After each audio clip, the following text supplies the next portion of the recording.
She sang a lullaby to the monstrous wolf in the dungeons, unaware it was the Alpha King. The smell hit her first. Every morning it did.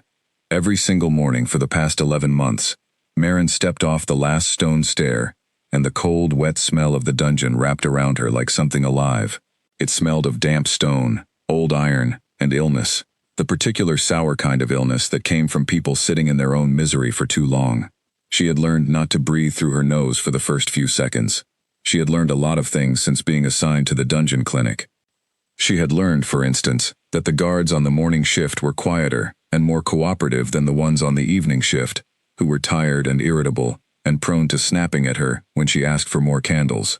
She had learned that prisoner number 14, a broad-shouldered farmer from the northern provinces who had been jailed for failing to pay his grain tax 3 seasons in a row, had a heart condition that would kill him before winter if she did not quietly double his food ration and hope no one in the accounting office noticed. She had learned that the third flagstone from the left, at the bottom of the stairs, rocked slightly underfoot and could send a person straight to the floor if they were not paying attention.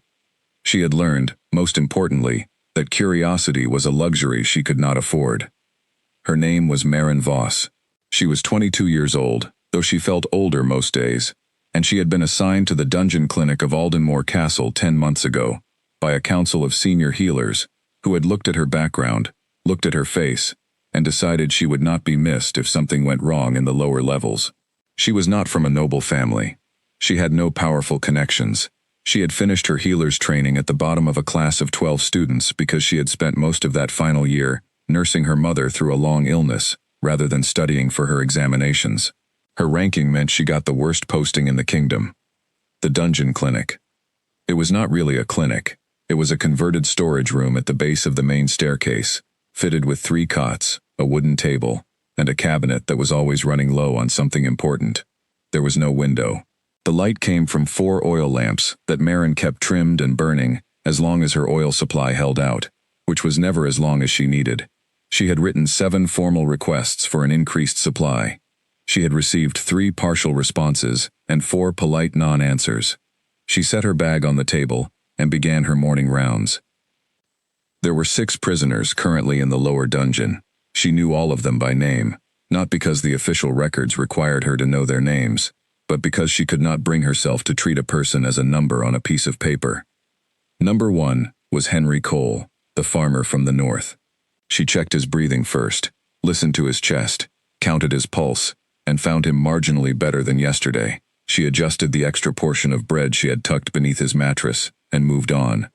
Number 2 was a young man named Oliver Pratt, 18 at most, who had been brought in 3 weeks ago for reasons nobody had bothered to explain to Marin. He had a badly infected cut on his left forearm and a fever that had spiked twice in the last week. She cleaned the wound with the last of her carbolic solution, applied a fresh poultice, and wrote another request for carbolic on her running list. Oliver watched her with the dull, grateful eyes of someone who had given up on most things but was still vaguely glad someone was keeping him alive. She went through the others methodically. An elderly woman named Clara Fenn who claimed she had been arrested by mistake and who Marin believed completely. A middle-aged man named Douglas Burke who spoke to no one and whose injuries suggested he had been in a fight somewhere before arriving here.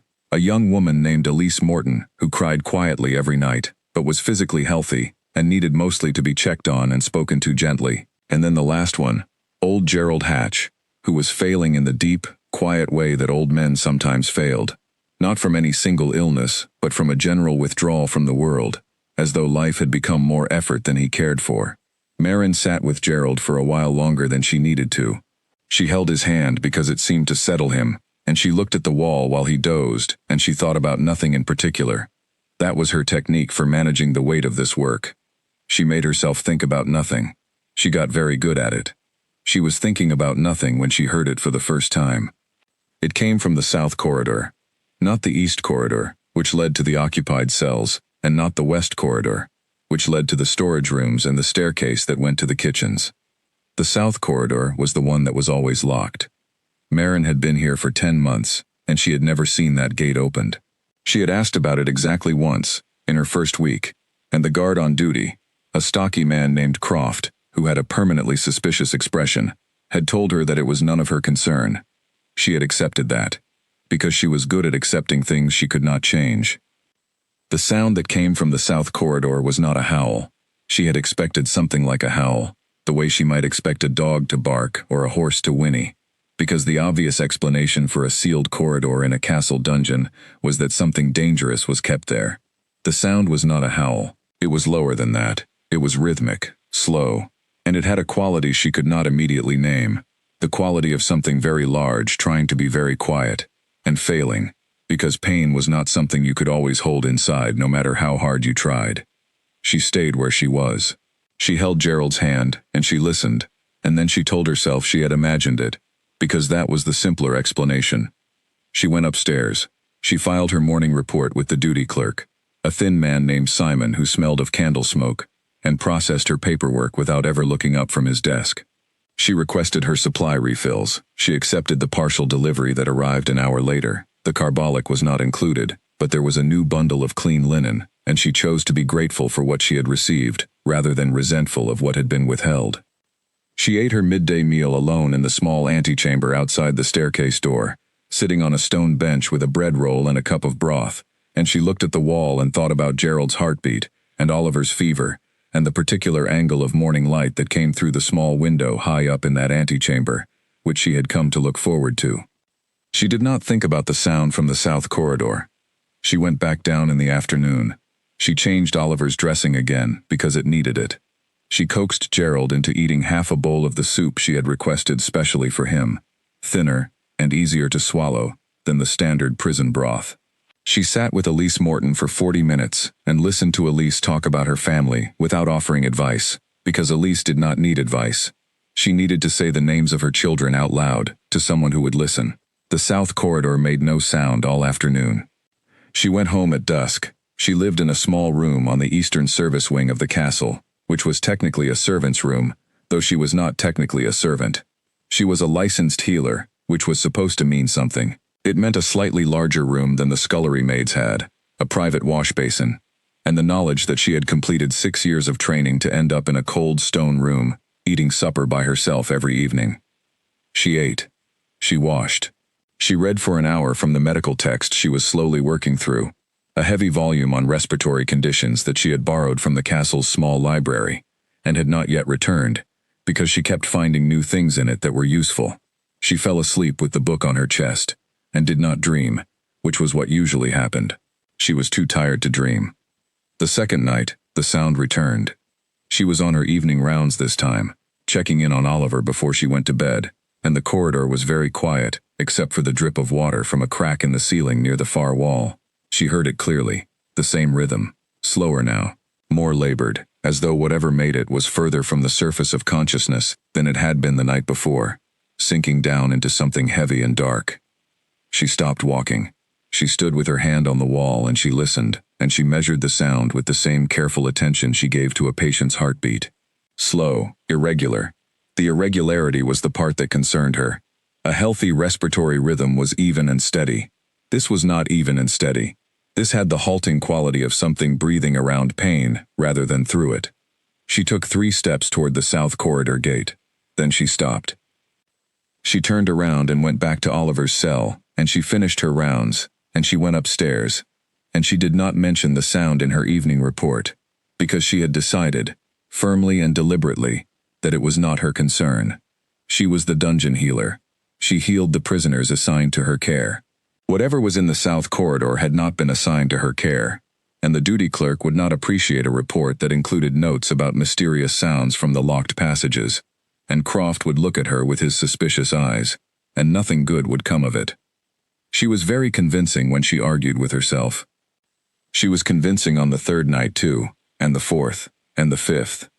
By the 6th night, she had stopped arguing quite as hard. The sound had changed by then.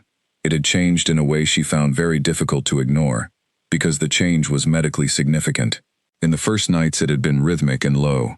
By the 6th night it was interrupted. There were gaps in it, silences that lasted too long, and then a sound that was almost a catching, like something pulling itself back from the edge of somewhere it had been about to fall off.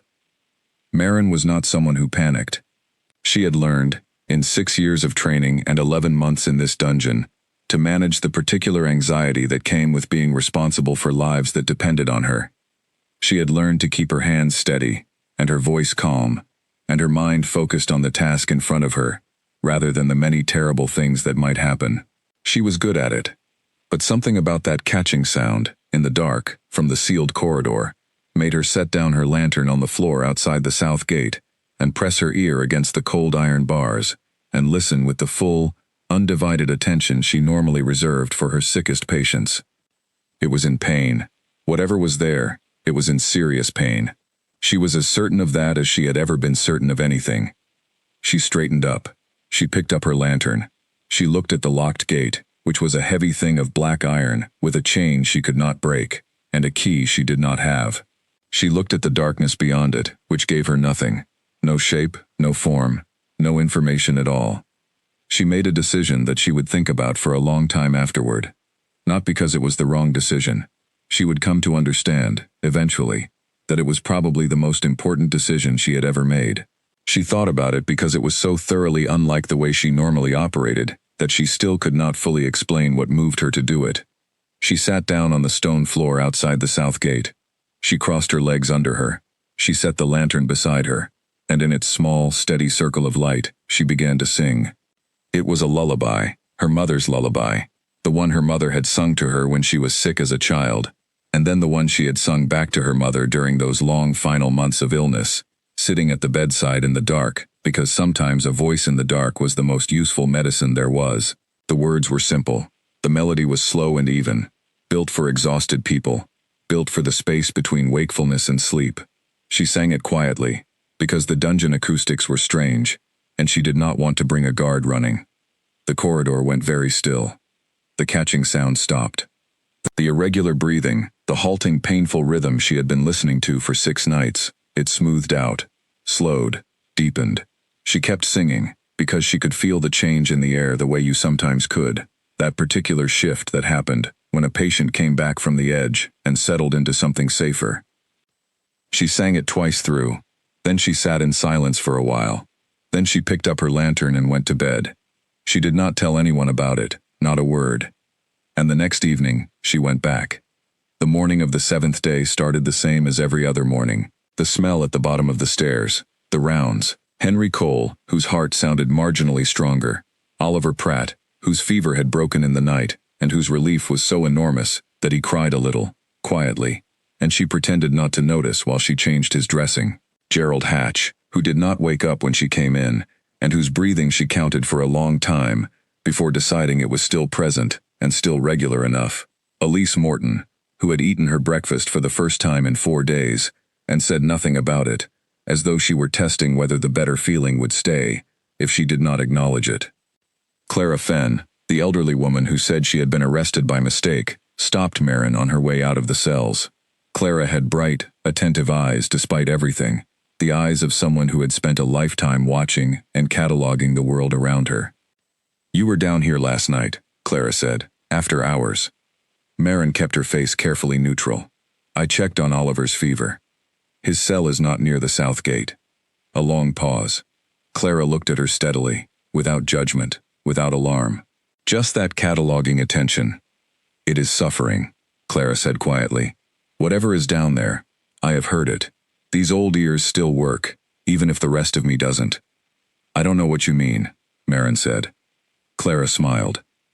It was a very old smile, patient and knowing. "No, of course you don't," she said, and let Marin go.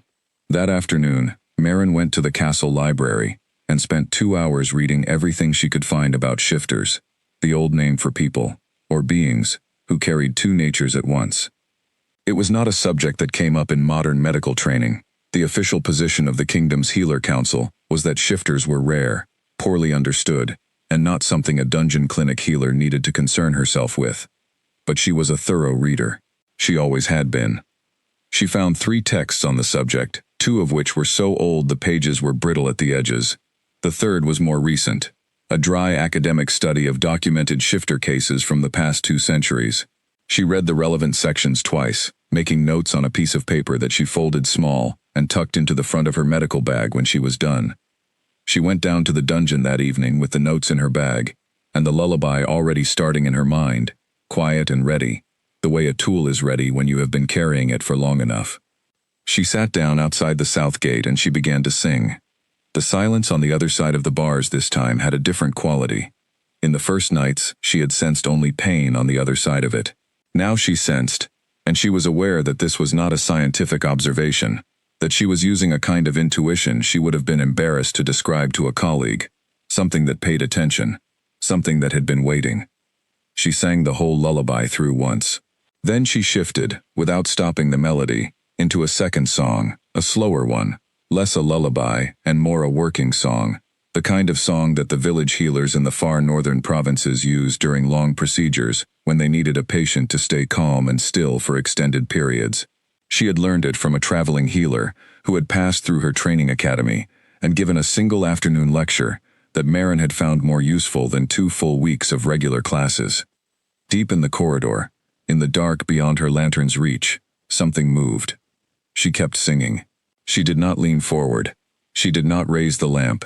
She sat very still, and she sang, and she waited, the way she had learned to wait in those long months at her mother's bedside, patient and present, and not pushing the moment toward anything it was not ready to become. She heard it breathing. It was closer than it had been. It had moved toward her, toward the sound, toward the light. She could not see it, but she could hear it now, without pressing her ear to the bars. A slow, deep breath, in and out, enormous in a way that matched nothing she had experienced treating, but that she filed away carefully anyway. She finished the song. She sat in the quiet. Then she said, very quietly, almost conversationally, "I am the dungeon healer. I will not hurt you. I will come back tomorrow." She picked up her lantern, and she went to bed, and this time, she did not argue with herself about it at all. What she had filed away was this: whatever was behind that gate was not only in pain. Whatever was behind that gate had chosen to move toward her. Animals in extreme pain moved away from stimulation, away from sound, away from anything unfamiliar that might represent a new threat. They did not move toward a voice in the dark. Marin lay on her cot in the service wing and stared at the ceiling, and turned that fact over in her mind, like a stone she had found, and was not yet sure what to do with. Something that moved toward a voice in the dark. Something in pain. Something behind a locked gate in a dungeon, in the castle of a kingdom that had been without its king for 8 months, under the management of a regent who made the senior castle staff visibly nervous, while a war ground on at the border that nobody official seemed to want to talk about directly. She should not go back. She knew that. She held that knowledge clearly and steadily. She went back anyway. The next morning she asked Croft, as casually as she could manage, whether there was any chance of getting the south corridor unlocked. She had supplies to store, she said, and the storage rooms in the west corridor were overcrowded. Croft looked at her with his suspicious eyes and said the south corridor was not accessible to her. She said she understood. She went away. The night after that, she found the south corridor gate unlocked. She stood in front of it for a long moment, her lantern in one hand and her medical bag over her shoulder, looking at the chain lying loose through the bars. It was not locked. Someone had either forgotten to lock it, or had been pulled away before they could complete the task. The gate swung inward when she pushed it. She looked down the corridor. Darkness. The particular quality of darkness that was simply the absence of light, rather than the presence of anything threatening. She took a step forward. Then another. She was breathing slowly and deliberately, the way she breathed in difficult situations. 4 counts in. Hold. 4 counts out. Steady. She kept the lantern held a little ahead of her, keeping the light as far forward as she could, and she walked the length of the corridor one careful step at a time. At the end of it were bars. Different bars from the gate. Heavier, taller, sunk deep into the stone floor and ceiling. The kind of bars that were built not to keep a person in, but to contain something considerably larger than a person. The chain on this gate was secured with a lock she could not open. She raised her lantern, and she saw it. It was not the first time she had encountered an animal larger than she expected in close quarters. She had grown up partly in the country, and there had been horses and cattle and once an extremely alarming encounter with a boar that her uncle kept on his property. She knew how to be calm in the presence of large animals. She knew that panic was contagious, that animals responded to the emotional state of the people near them, and that the single best thing a person could do in the presence of a large and potentially frightened creature was to stay very, very still.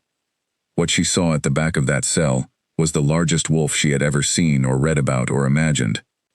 It was black, not dark brown or very dark gray, but genuinely, absolutely black, from the top of its enormous head to the tip of its tail. It was lying with its legs stretched out before it, and even lying down it reached from one end of the wide cell to the other. Its head was turned toward her. Its eyes, which caught the lantern light and held it, were the deep yellow gold of old candle wax, and they were open and entirely awake, and they were looking at her with an intelligence that put her stomach somewhere in the region of her feet. Animals looked at you in a particular way. There was a tension in an animal's look, sometimes wariness, sometimes interest, sometimes hunger or fear. She had looked into a great many animal eyes in her lifetime. This was not that. This was something that was looking at her the way a person looked at you.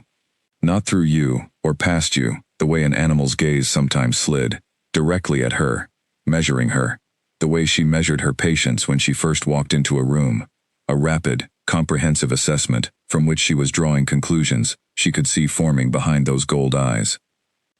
Her knees, which were generally cooperative, made a small internal complaint. She set her hand on the outside of the bars, not reaching in, just resting her palm against the cool iron. "Hello," she said. Her voice was steady. She was proud of that, quietly and privately, in the part of herself where she kept small things that she was proud of. Her voice was completely steady. The wolf's front right leg was extended at an angle that was wrong. The wrong angle of a fracture. She had seen enough broken bones to recognize the particular geometry of it, even in lantern light at a distance. The fur around it was matted and dark in the way that meant old blood. The fracture had been there for a while, several days at minimum. "I am going to sit down," she told it, keeping her voice at the same level, the same calm she used with patients who were frightened. "I am going to sit down outside these bars, and I am going to talk to you for a little while. I am not going to come inside. I am not going to try to open this gate. I am just going to be here." She sat down on the stone floor. The cold came up through her skirt immediately, and she was going to have a sore back in the morning, but that was not currently the relevant concern. She said, "That leg needs to be set. I can see from here that it is fractured. It has probably been fractured for several days, and that means the pain is significant, and there is a risk of the bone fragments shifting further and causing additional damage. I am a healer. It is my professional and personal opinion that you need medical attention and that you are not receiving it." The wolf watched her. It did not move. It did not make a sound. It watched her with those old candle eyes in which a mind was clearly running, clearly working, clearly deciding something. She opened her medical bag. She took out the notes she had made in the library. She unfolded them on her knee, in the lantern light, and she said, "I have been reading. I want to tell you what I know, so you understand where I am starting from." And she began to read her notes aloud, in her calm, even voice, to the enormous black wolf on the other side of the bars. She stayed for an hour. She talked the whole time, about what she had read, about what she could see, about what she would need to do if she were given access. At the end of the hour, she folded her notes back up and put them in her bag, and she looked at the wolf for a moment, and then she began to sing. The lullaby, her mother's lullaby, slow and even, and built for the long dark. The wolf laid its great head down on its uninjured leg. Its eyes stayed open, watching her, but the set of its enormous body changed. The held quality of it, the tension she had been tracking, even through the bars, gradually releasing, settling, the way a patient settled when the pain medication finally reached its peak. She sang it twice through. She said goodnight. She picked up her lantern and walked back down the corridor and out through the unlocked gate, and she found that her hands were not shaking, which surprised her a little, and that her heart was beating somewhat faster than usual, which did not surprise her at all. She had a lot of work to do. She had very little idea of how she was going to do it. But she had never, in 11 months of terrible postings and limited supplies, and no particular reason for optimism, stopped doing the work in front of her simply because it was difficult. She went upstairs. She made her notes. She wrote a supply request that included, for the first time, bone-setting equipment she had not previously needed. She did not explain why. The bone-setting equipment arrived 2 days later, tucked into the standard supply delivery as though it were an ordinary request, which told Marin that no one in the supply office was reading her requests carefully enough to notice that a dungeon clinic healer had asked for a bone splint kit and wound-packing gauze, in the kind of quantities that suggested she was planning to set a fracture considerably larger than a human limb. She was grateful for the inattention. She did not go to the south corridor every night. She went on the nights when the gate had been left unlocked, which happened with irregular frequency, twice that first week, then 3 nights in the second week, then a gap of 5 days that she spent doing her rounds, with an extra layer of patience, and telling herself she was not counting the hours. It was not as though she had been invited. It was not as though she had been expected. She had wandered into something that had no clear name, and no clear precedent in any of the medical texts she had read, and the most sensible thing she could do was be patient and careful, and not get anyone killed, including herself. She said this to herself with some regularity. She was a 22-year-old healer with no political connections, no personal protection, and a posting that had been designed to be forgotten. The South Corridor was sealed for a reason. She did not know what that reason was, and she was old enough and careful enough to understand that not knowing the reason for something did not mean the reason did not exist. But she went back. Each time the gate was open, she went back. The first 3 visits, she stayed outside the bars.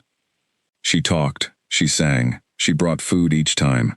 She had started quietly supplementing what she carried in her bag with items from the kitchen, which was not against any specific rule she could identify, though she was fairly certain it would fall under a general rule about misuse of resources if anyone asked. Nobody asked. She brought meat, mainly, because the reading she had done suggested that high-protein food was essential for shifters in compromised states. The wolf, she had stopped thinking of it as simply the creature, and started thinking of it as the wolf, which was a small but meaningful shift in her internal language, ate what she pushed through the gap at the base of the bars, with a precision that did not belong to a purely animal hunger. On the 4th visit, she said, "I would like to try to set the leg. To do that, I need to be inside. I understand, if that is not something you are comfortable with. I am not going to push the gate, or try to open it, without a signal from you." The wolf looked at her. She looked back. She had always been good at silence. Her mother had told her once that she had the useful gift of being able to be quiet without making other people feel uncomfortable, and that this was rarer than it sounded, and more valuable than most people realized. She sat in the quiet and waited. After approximately 4 minutes, she counted her breaths and estimated. The wolf shifted its head toward the gate. Not a dramatic movement. A small, deliberate inclination. The weight of the great head moving a few inches in a direction that was unmistakably intentional. It was the clearest yes she had been given since she arrived in this dungeon. She did not have a key. She examined the lock for a long moment, and she thought about it, and then she went upstairs, and she found, after some careful searching, that the spare key ring that was normally kept on the hook inside the duty clerk's office had been left on the outside hook instead, presumably because Simon the clerk had been distracted when he hung it. She looked at the key ring. She looked at Simon's door, which was closed, which meant Simon was inside or out on his rounds. She was not sure which. She took the key ring. She went downstairs. She tried 7 keys before the 8th one opened the inner lock. She stood inside the gate with the door closed behind her, and the key in her hand, and the wolf less than 8 feet away, and she held herself very still, and breathed the way she had practiced, and said, at a normal conversational volume, "I am going to come closer to the leg. I am going to examine it.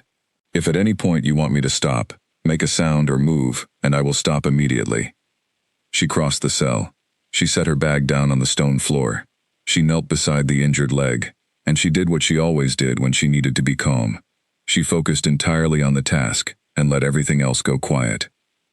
The fracture was worse than it had looked through the bars. The break was mid-shaft on what would be, in a human, the equivalent of the radius, the forearm bone, and there was evidence of earlier movement that had shifted the break point slightly. It was not catastrophic. It had not penetrated the skin, which was enormously lucky, but it had been left untreated for too long, and there was significant swelling around the site, and she was going to need everything she had brought, and probably a great deal of patience from both of them. She looked up at the wolf's face. It was watching her. She had never been this close. The wolf's eye was at the level of her shoulder when it lay down, which meant the eye itself was the size of her palm. Up close, the gold of it was more complex than it had appeared from outside the bars. There were darker threads running through it, the way light ran through amber, and the black of the pupil was very sharp and very present. She said, "This is going to hurt. I am not going to pretend otherwise.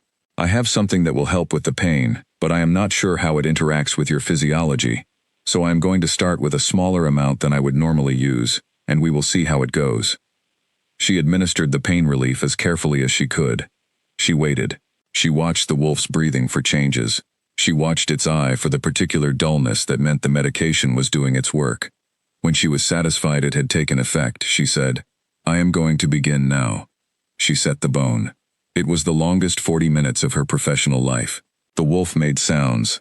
She would not have been able to describe them accurately if asked, but they were the sounds of extreme discomfort rather than distress, which was a distinction she could hear clearly, and that she monitored carefully throughout.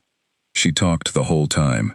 She told it, in precise and technical language, exactly what she was doing and why, because she had found over the years that patients who understood what was happening to them, even patients who were unable to respond, tended to manage better.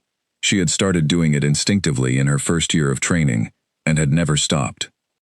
When the bone was set and the splint was in place, she had improvised the splint from the materials she had brought and 2 pieces of very straight wood she had found in the storage rooms. She sat back, and she looked at her work, and she said, "That is as good as I can do with what I have. It needs to stay immobilized for at least 3 weeks. The healing time in your case may be different from what I would normally expect. I do not know by how much." She looked up at the wolf's face. "I will come back tomorrow," she said.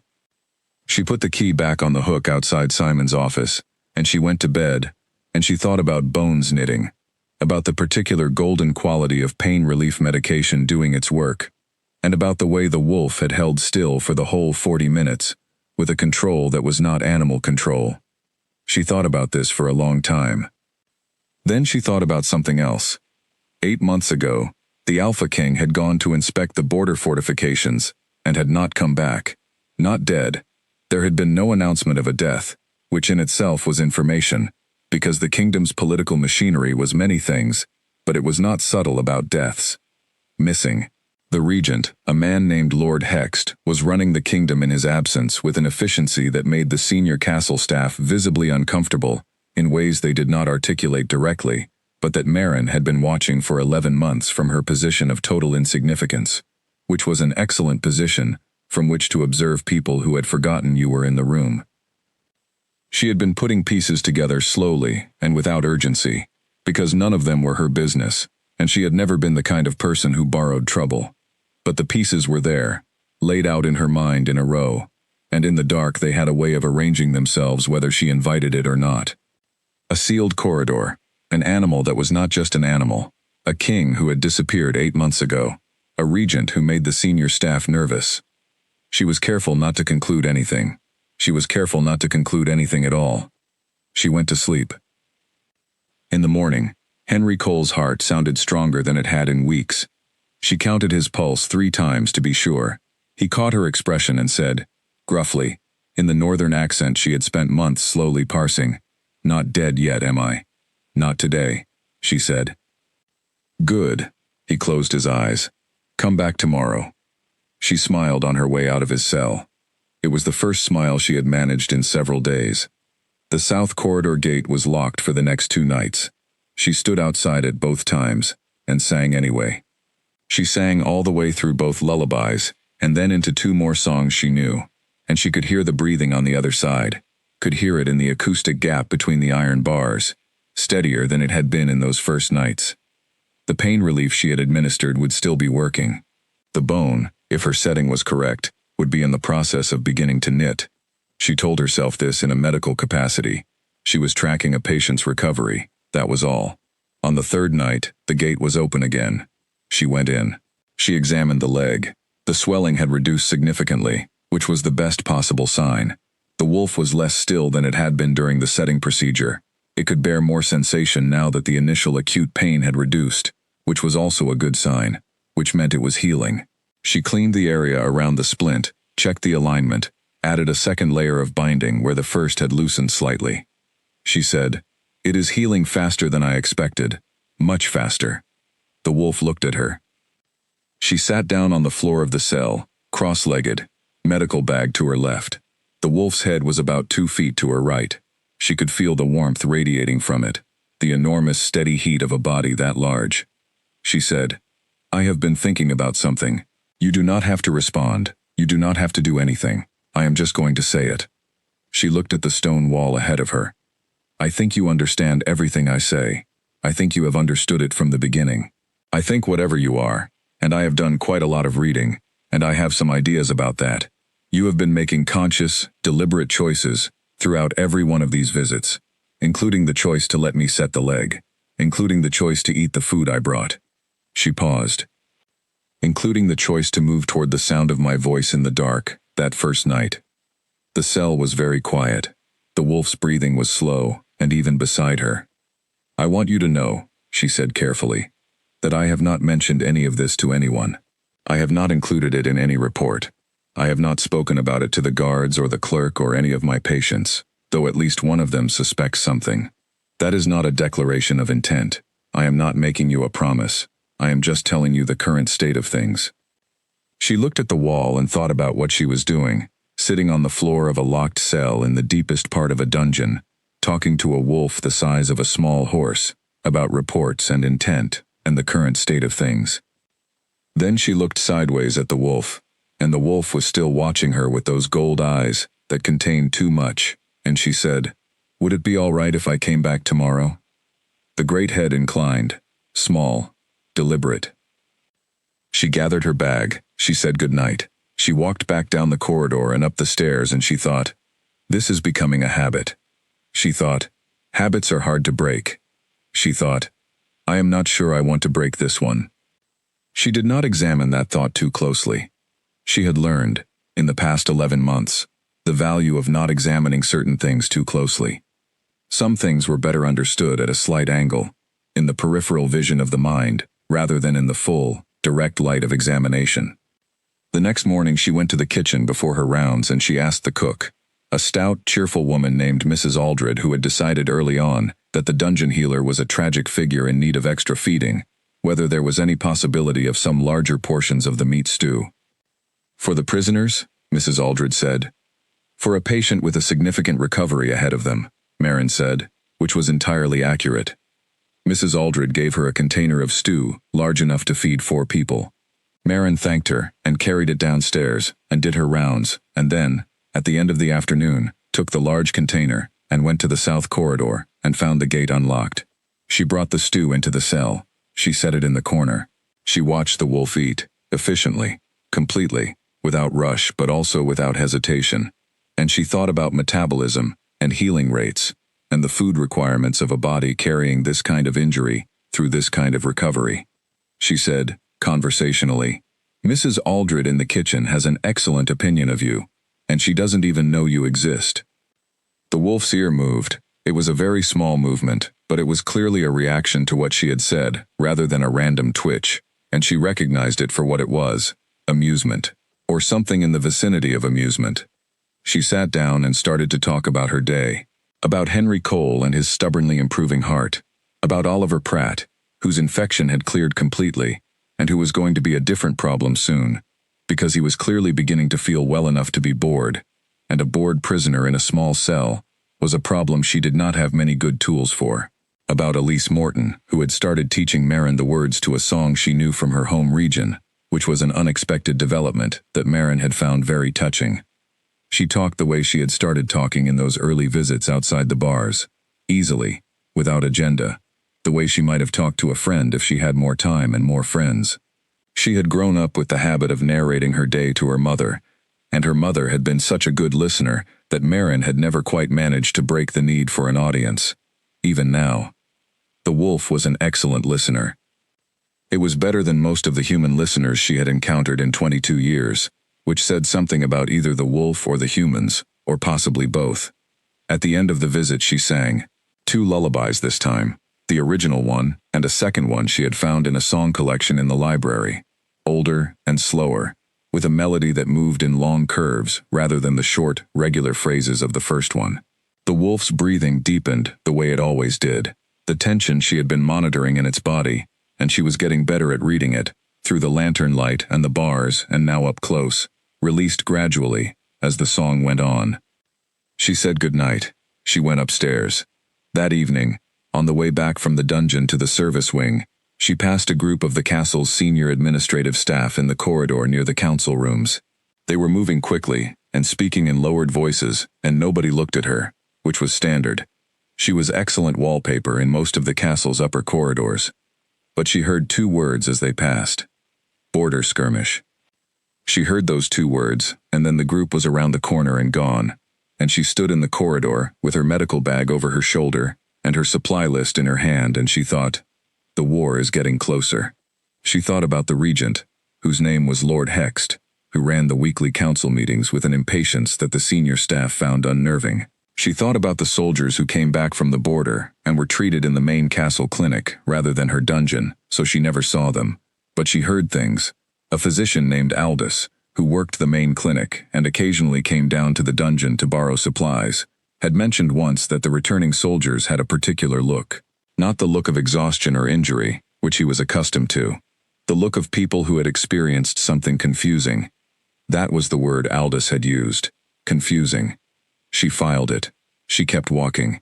She had a great deal of information in her head, and she was not yet sure what shape it was building toward. She was good at waiting for shapes to emerge. In medicine, you were always working with incomplete information. You diagnosed from what you could see and hear and measure, and you revised your diagnosis as more information arrived, and you did not conclude more than the evidence supported. She did not conclude anything.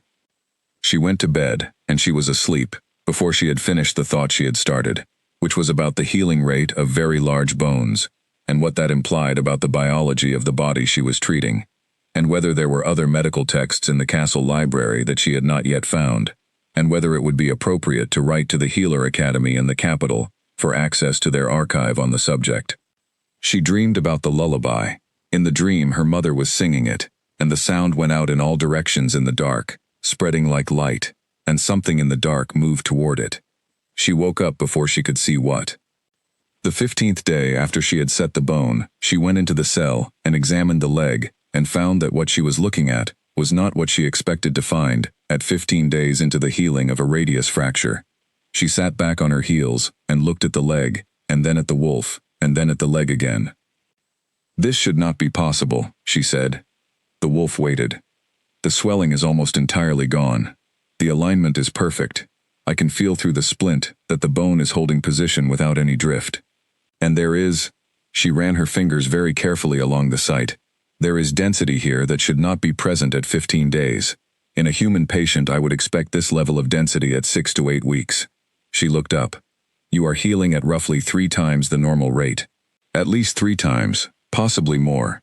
The wolf's ear moved again, that small, precise movement she had been cataloging.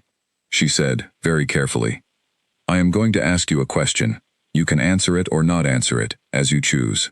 But I want to ask it, because I think you will understand why it matters medically. She waited a moment.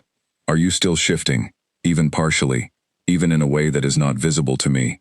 The cell was quiet for a moment. Then the wolf's head moved, not the small ear movement, a full, deliberate nod. Marin exhaled slowly through her nose. She said, that explains it. Partial shifts would trigger accelerated cellular repair at the shift site. It also explains the pain patterns I was observing in the early nights. The irregular rhythm I kept hearing. You were trying to shift, and the injury was preventing a complete transition. She looked at the wolf. She said, that must have been extremely uncomfortable. The wolf looked at her with the gold eyes that were too full of something to be only animal, and Marin thought, I am sitting on the floor of a dungeon cell, having a medical conversation with something that is answering my questions, and I have to do something about the fact that I have no idea who you are. She said, I do not know your name. I have been calling you the wolf in my head, which I apologize for. If there is a way for you to tell me your name, I would very much like to know it. The wolf was still for a moment. Then, slowly, deliberately, with the controlled care of a large body working in a small space, it raised its uninjured paw and pressed it flat against the stone floor, and with the tip of one claw, it scratched a single letter into the dust. She leaned forward to see. See. She looked up. See, she said. Is that the beginning of a name? The ear moved. Yes, she said. I will not ask for the rest of it, not yet. C is enough for now. She stayed for another hour. She talked about the war at the border, the 2 words she had overheard. She talked about the regent's impatience. She talked about the soldiers with the confusing look in their eyes. She did not frame any of it as analysis or implication. She simply described what she had seen and heard, the way she wrote her medical notes, factually, without editorial. C listened. The gold eyes were still and deep and working the whole time she talked, and she had the distinct sense of being listened to by someone who was gathering information with the same systematic care she used herself. She said goodnight. She sang the lullaby once. Walking upstairs, she thought, C, a name that started with C. She thought about the 8-month absent king, whose name she had never personally heard spoken. The official communications always referred to him by title. The guards referred to him by title. She could not remember, in 11 months at Aldenmore Castle, ever hearing his given name used by anyone in her presence. She stopped on the 7th step from the bottom and stood very still for a moment. Then she kept walking. She was careful not to conclude anything. She was getting less and less good at that. She wrote her evening report. She wrote a supply request.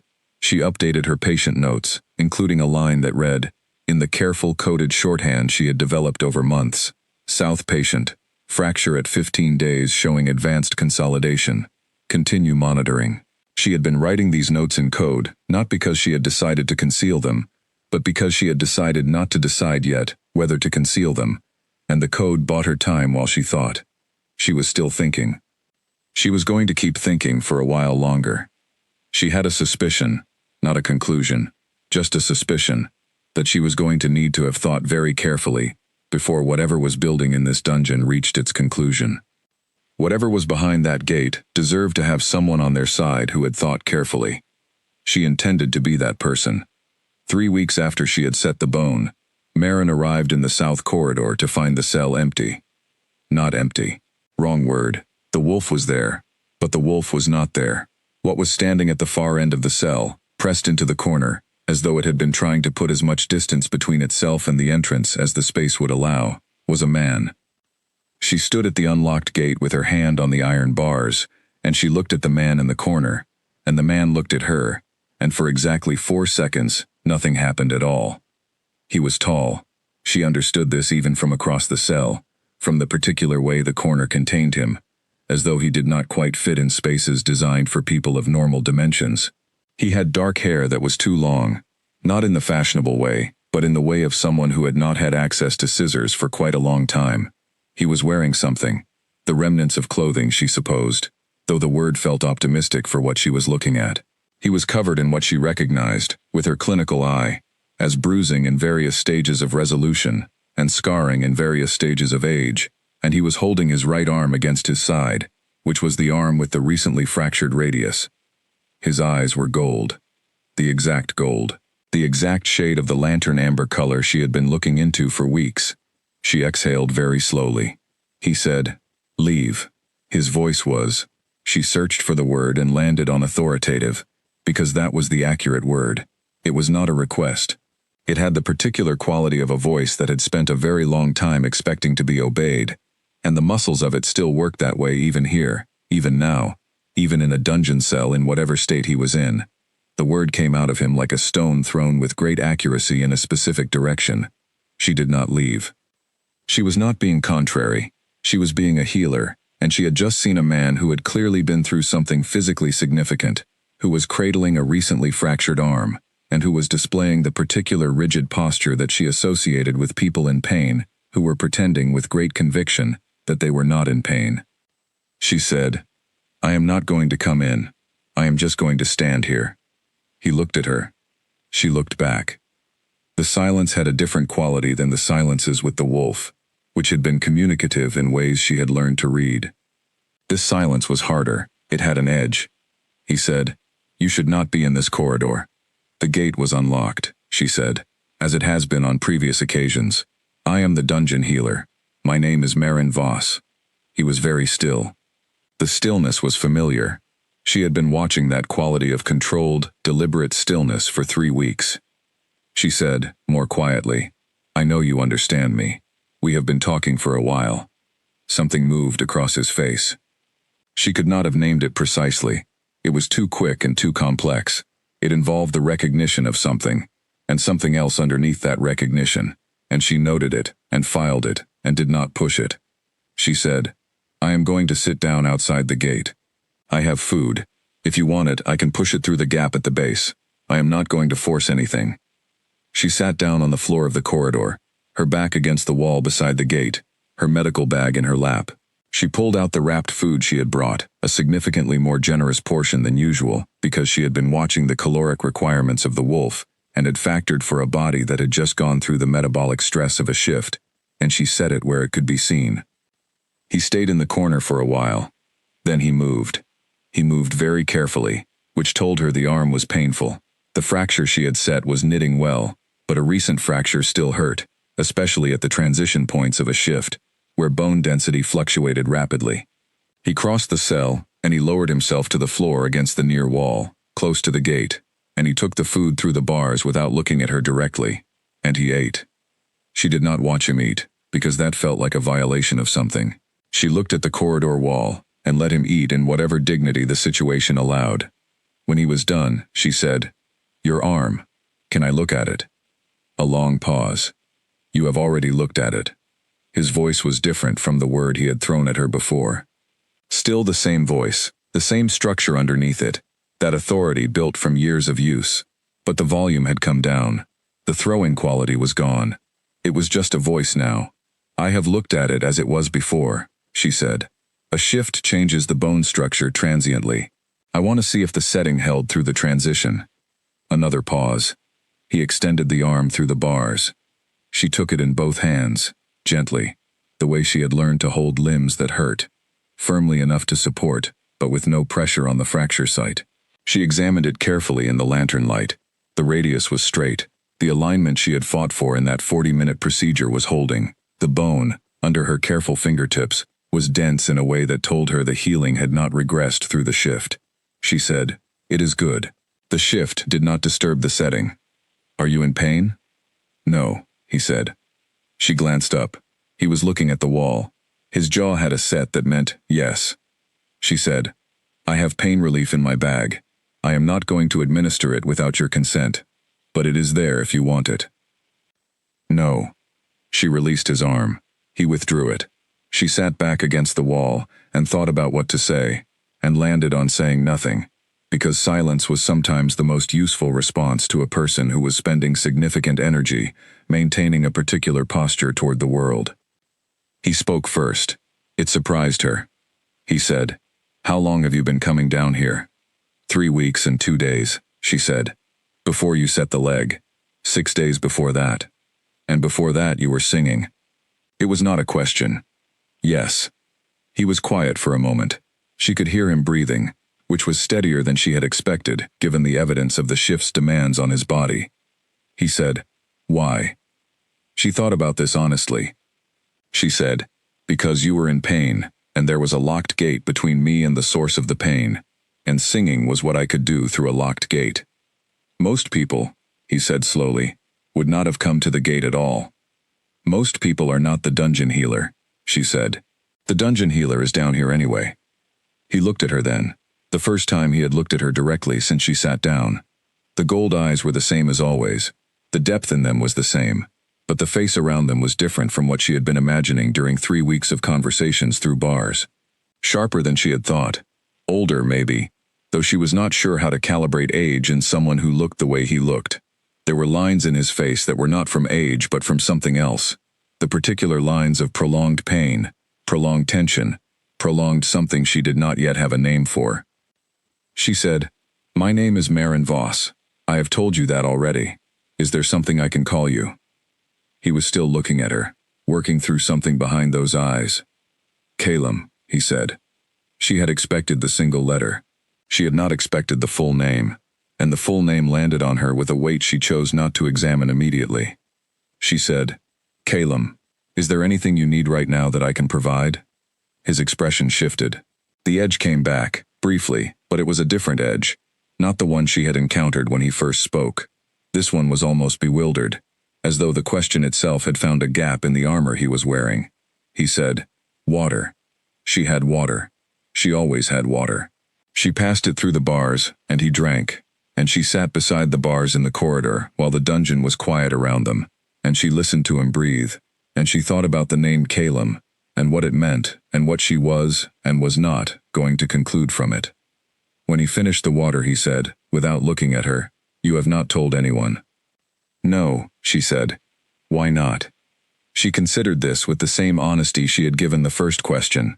She said, "Because I do not yet know what telling someone would accomplish, and because the people I would be telling are people I am not certain I trust." A pause. "You are a dungeon healer, with no political standing. You have nothing to gain from keeping this." "I am not keeping it," she said. "I am waiting. There is a difference." He was quiet for a long time after that. She said, "I should go. The guard rotation will be shifting soon, and I do not want to be in this corridor when it does. I will come back tomorrow if the gate is open." He said nothing. She stood, gathered her bag, and walked to the end of the corridor. At the gate she stopped and looked back. He had not moved. He was sitting against the wall, with his arm held carefully at his side, and his eyes looking at a point somewhere in the middle distance, thinking something through. She said, "Calum." He looked at her. She said, "I am glad you are still here." She meant it as a medical statement. She meant it in the sense of, "I am glad you have not worsened. I am glad the recovery is progressing. I am glad the bone held through the shift." That was what she meant. She walked upstairs, and she did not examine what else it might have meant.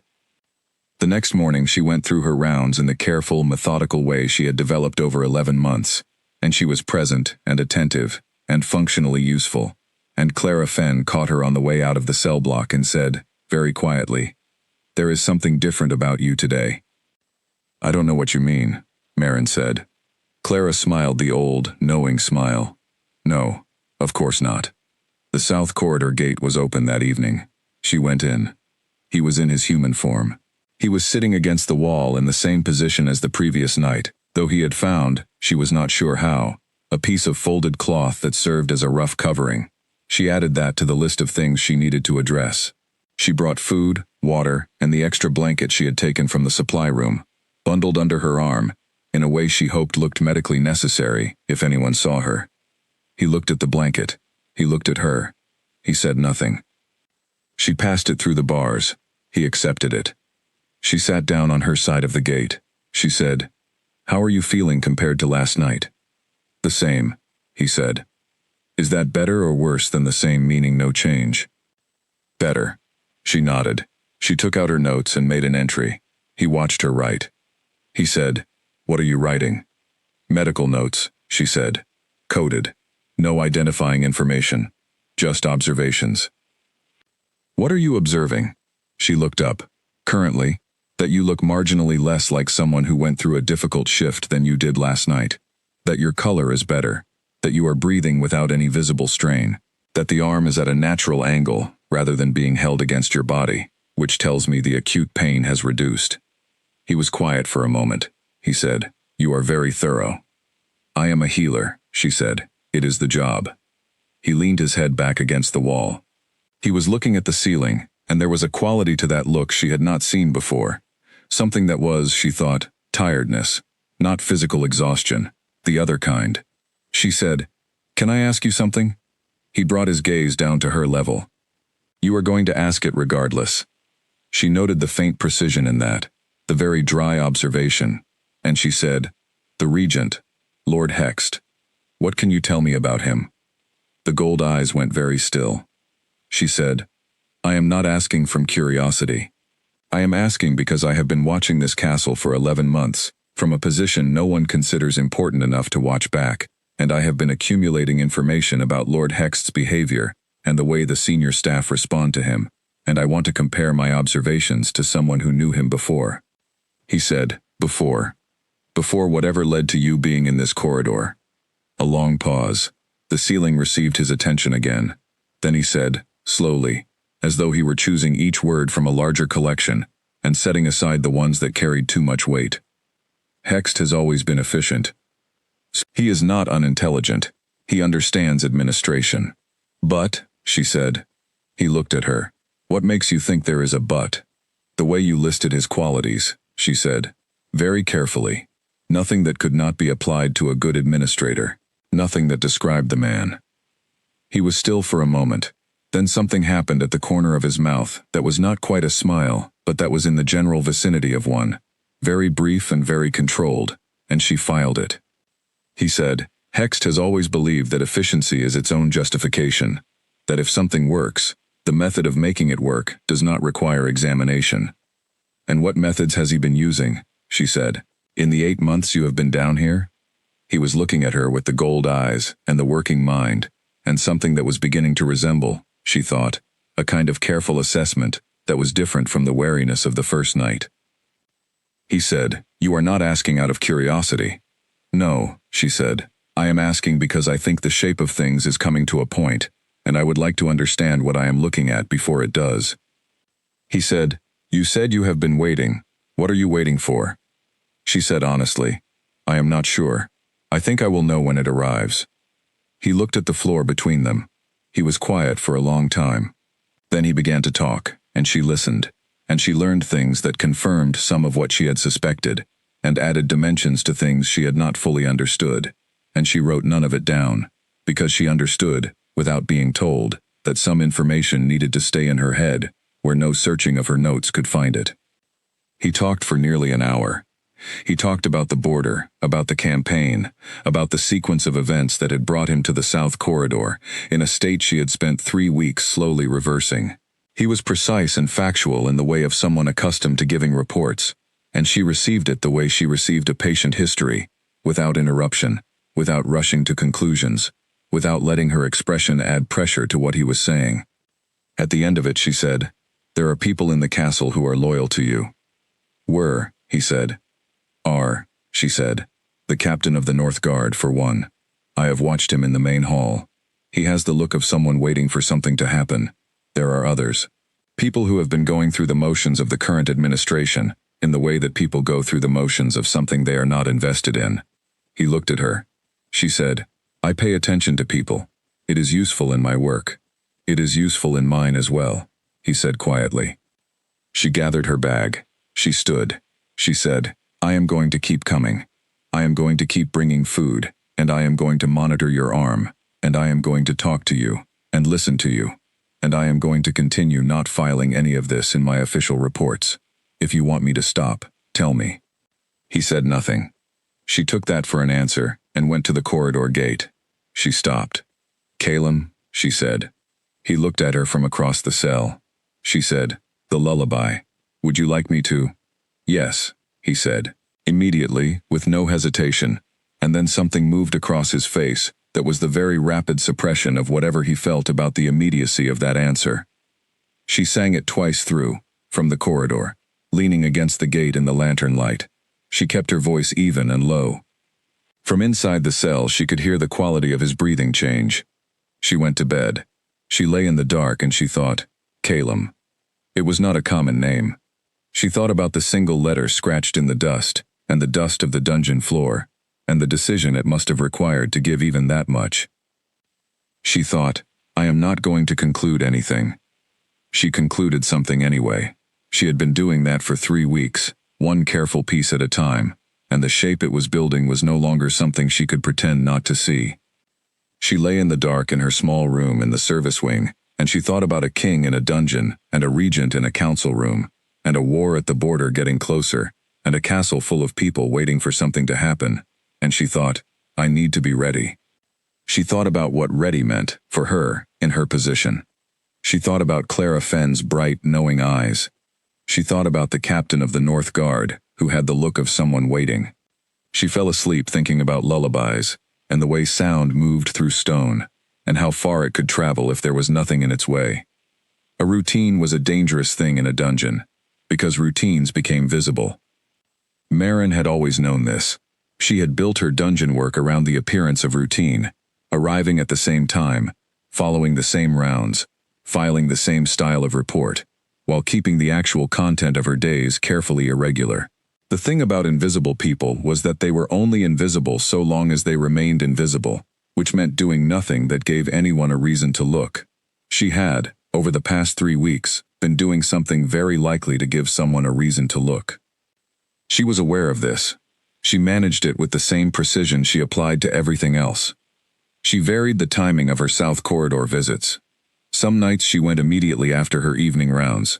Some nights she waited 2 hours. She had found, by careful observation over several weeks, that the guard who was supposed to check the south gate lock did so at the same time each evening, which meant the gate that was forgotten unlocked on a schedule that told her someone was making a deliberate choice about when to leave it open. She did not know who, and she did not ask. She used the pattern. She brought food in quantities that could be attributed to the prisoners on her official list, if anyone checked. Henry Cole, Oliver Pratt, Clara Fenn, Douglas Burke, Elise Morton, Gerald Hatch. She had written their food requests in quantities somewhat higher than their individual needs, the excess distributed to the South Corridor, in portions small enough that the accounting would not flag it. She had been doing this from the first week of bringing food to the wolf, before she even knew there was a man in the cell as well as an animal. Now she was feeding both. She was also, she had come to understand, feeding someone with the caloric needs of a large body, running accelerated healing on top of the base metabolic demands of a person who had spent 8 months in conditions that were not designed to maintain anyone's health. The quantities she was managing were becoming difficult to disguise as standard prisoner rations. She was going to need a better solution soon. Clara Fenn provided it. It was Clara who pointed out, with the practical clarity of a woman who had spent a long life solving problems with limited resources, that the kitchen waste went to the castle compost at the back of the east yard every morning, and that the composting was done by 2 of the older groundskeepers who were entirely uninterested in what exactly was in the waste, and entirely happy to let someone else carry it out. The kitchen, Clara noted, threw away a great deal of food. Marin had not asked how Clara knew this. She had asked how Clara thought this was relevant. Clara had said, "You have been bringing things down here that were not on your supply list. I am not asking where from. I am noting that there is an easier source, if you know who to speak to." Marin had looked at Clara for a long moment. She had said, "I do not know what you think you know." Clara had said, "I think I know that someone is healing something that is not on the official patient list, and that it is someone worth healing, and that you have the good judgment not to do anything stupid about it, and that if you speak to Mrs. Aldred in the kitchen before the morning compost collection, she will be pleased to set something aside for you, and she has kept every confidence I have ever trusted her with in 30 years. Marin had gone to Mrs. Aldred. Mrs. Aldred had said, "Of course, love," and had not asked a single question.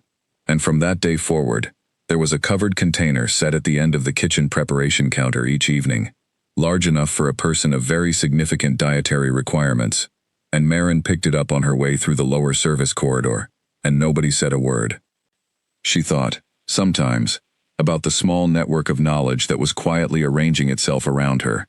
Clara Fenn, with her bright eyes and her practical suggestions, Mrs. Aldred with her complete lack of curiosity, the unnamed guard who left the south gate unlocked on a schedule. She did not know how many of these people understood anything beyond their individual small contribution. She suspected that Clara understood more than anyone, because Clara had the kind of intelligence that assembled wholes from fragments, and she had been in this dungeon long enough to have heard things. She did not ask. She honored the code of deliberate not asking, that seemed to be operating by mutual agreement.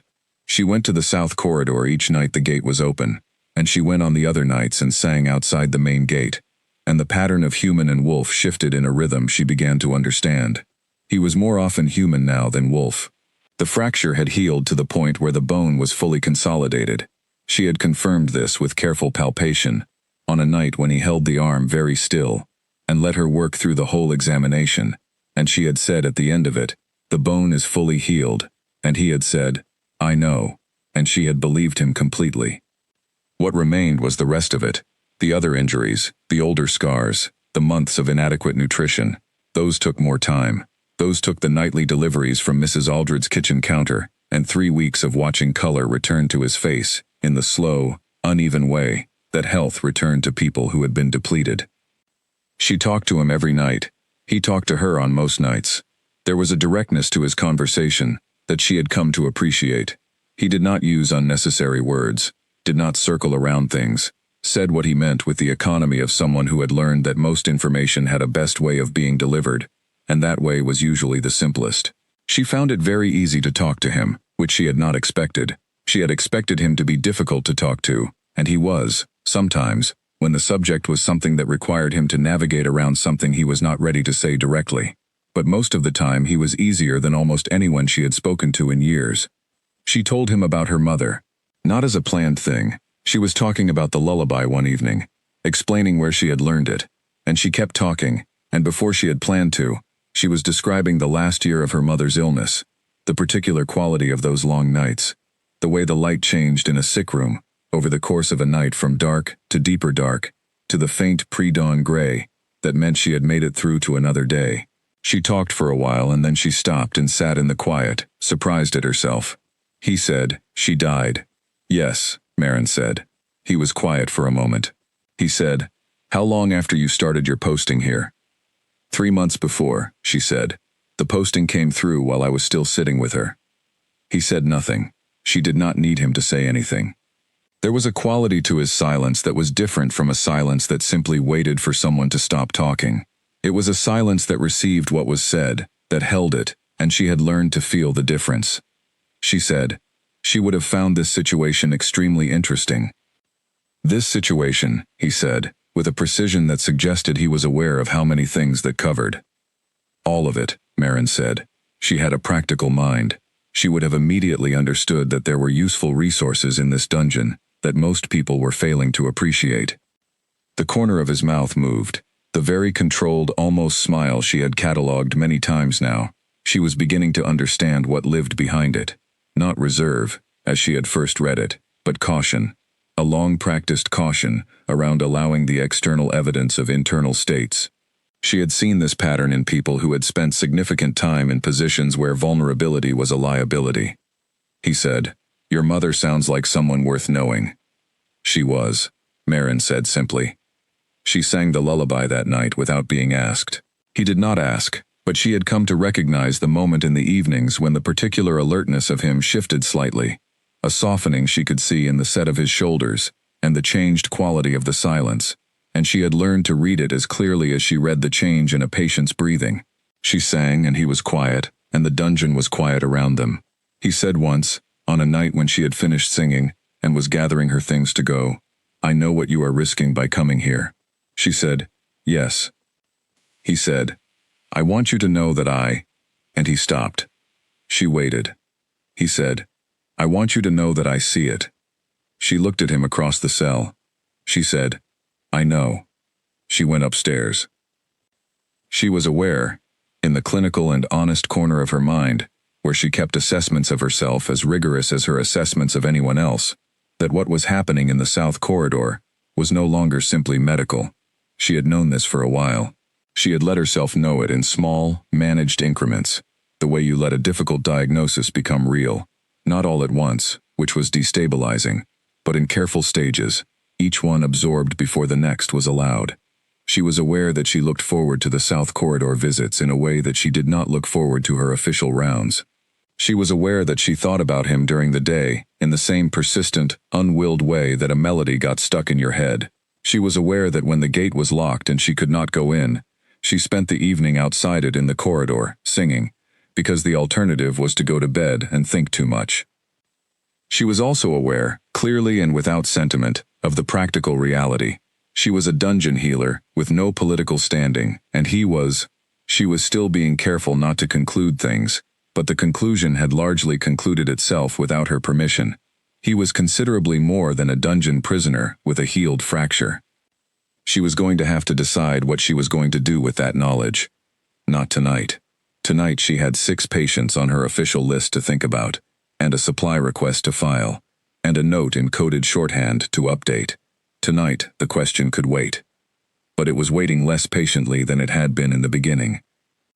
Oliver Pratt had been discharged 3 days ago. His sentence had been reviewed. Marin had written a medical report supporting his release, and the duty clerk had processed it with the same disinterested efficiency with which he processed everything. Oliver had stopped in the doorway of the clinic before going upstairs, turned back, and said, "Thank you, Miss Voss." "I mean it," she had said. "Be well, Oliver." He had looked at her for a moment, as though there was more he wanted to say, and then he had gone. She had a new patient in his place, a woman named Nora Clive, who had arrived 2 days ago, and who had refused to speak to anyone, including Marin. Nora was physically healthy, and the not speaking was clearly a choice rather than an inability, and Marin respected choices, so she checked in on Nora each day, and said nothing in particular, and waited. Gerald Hatch had died 4 days ago, in the early morning, quietly, as she had expected he would. She had sat with him for a while after. She had filed the paperwork and arranged for the body to be collected, and she had thought about what he had seemed like when he still had the energy to speak, which had been long before she arrived, so she had only the notes from the healer before her to go on. She thought about him anyway. Henry Cole was, improbably, improving.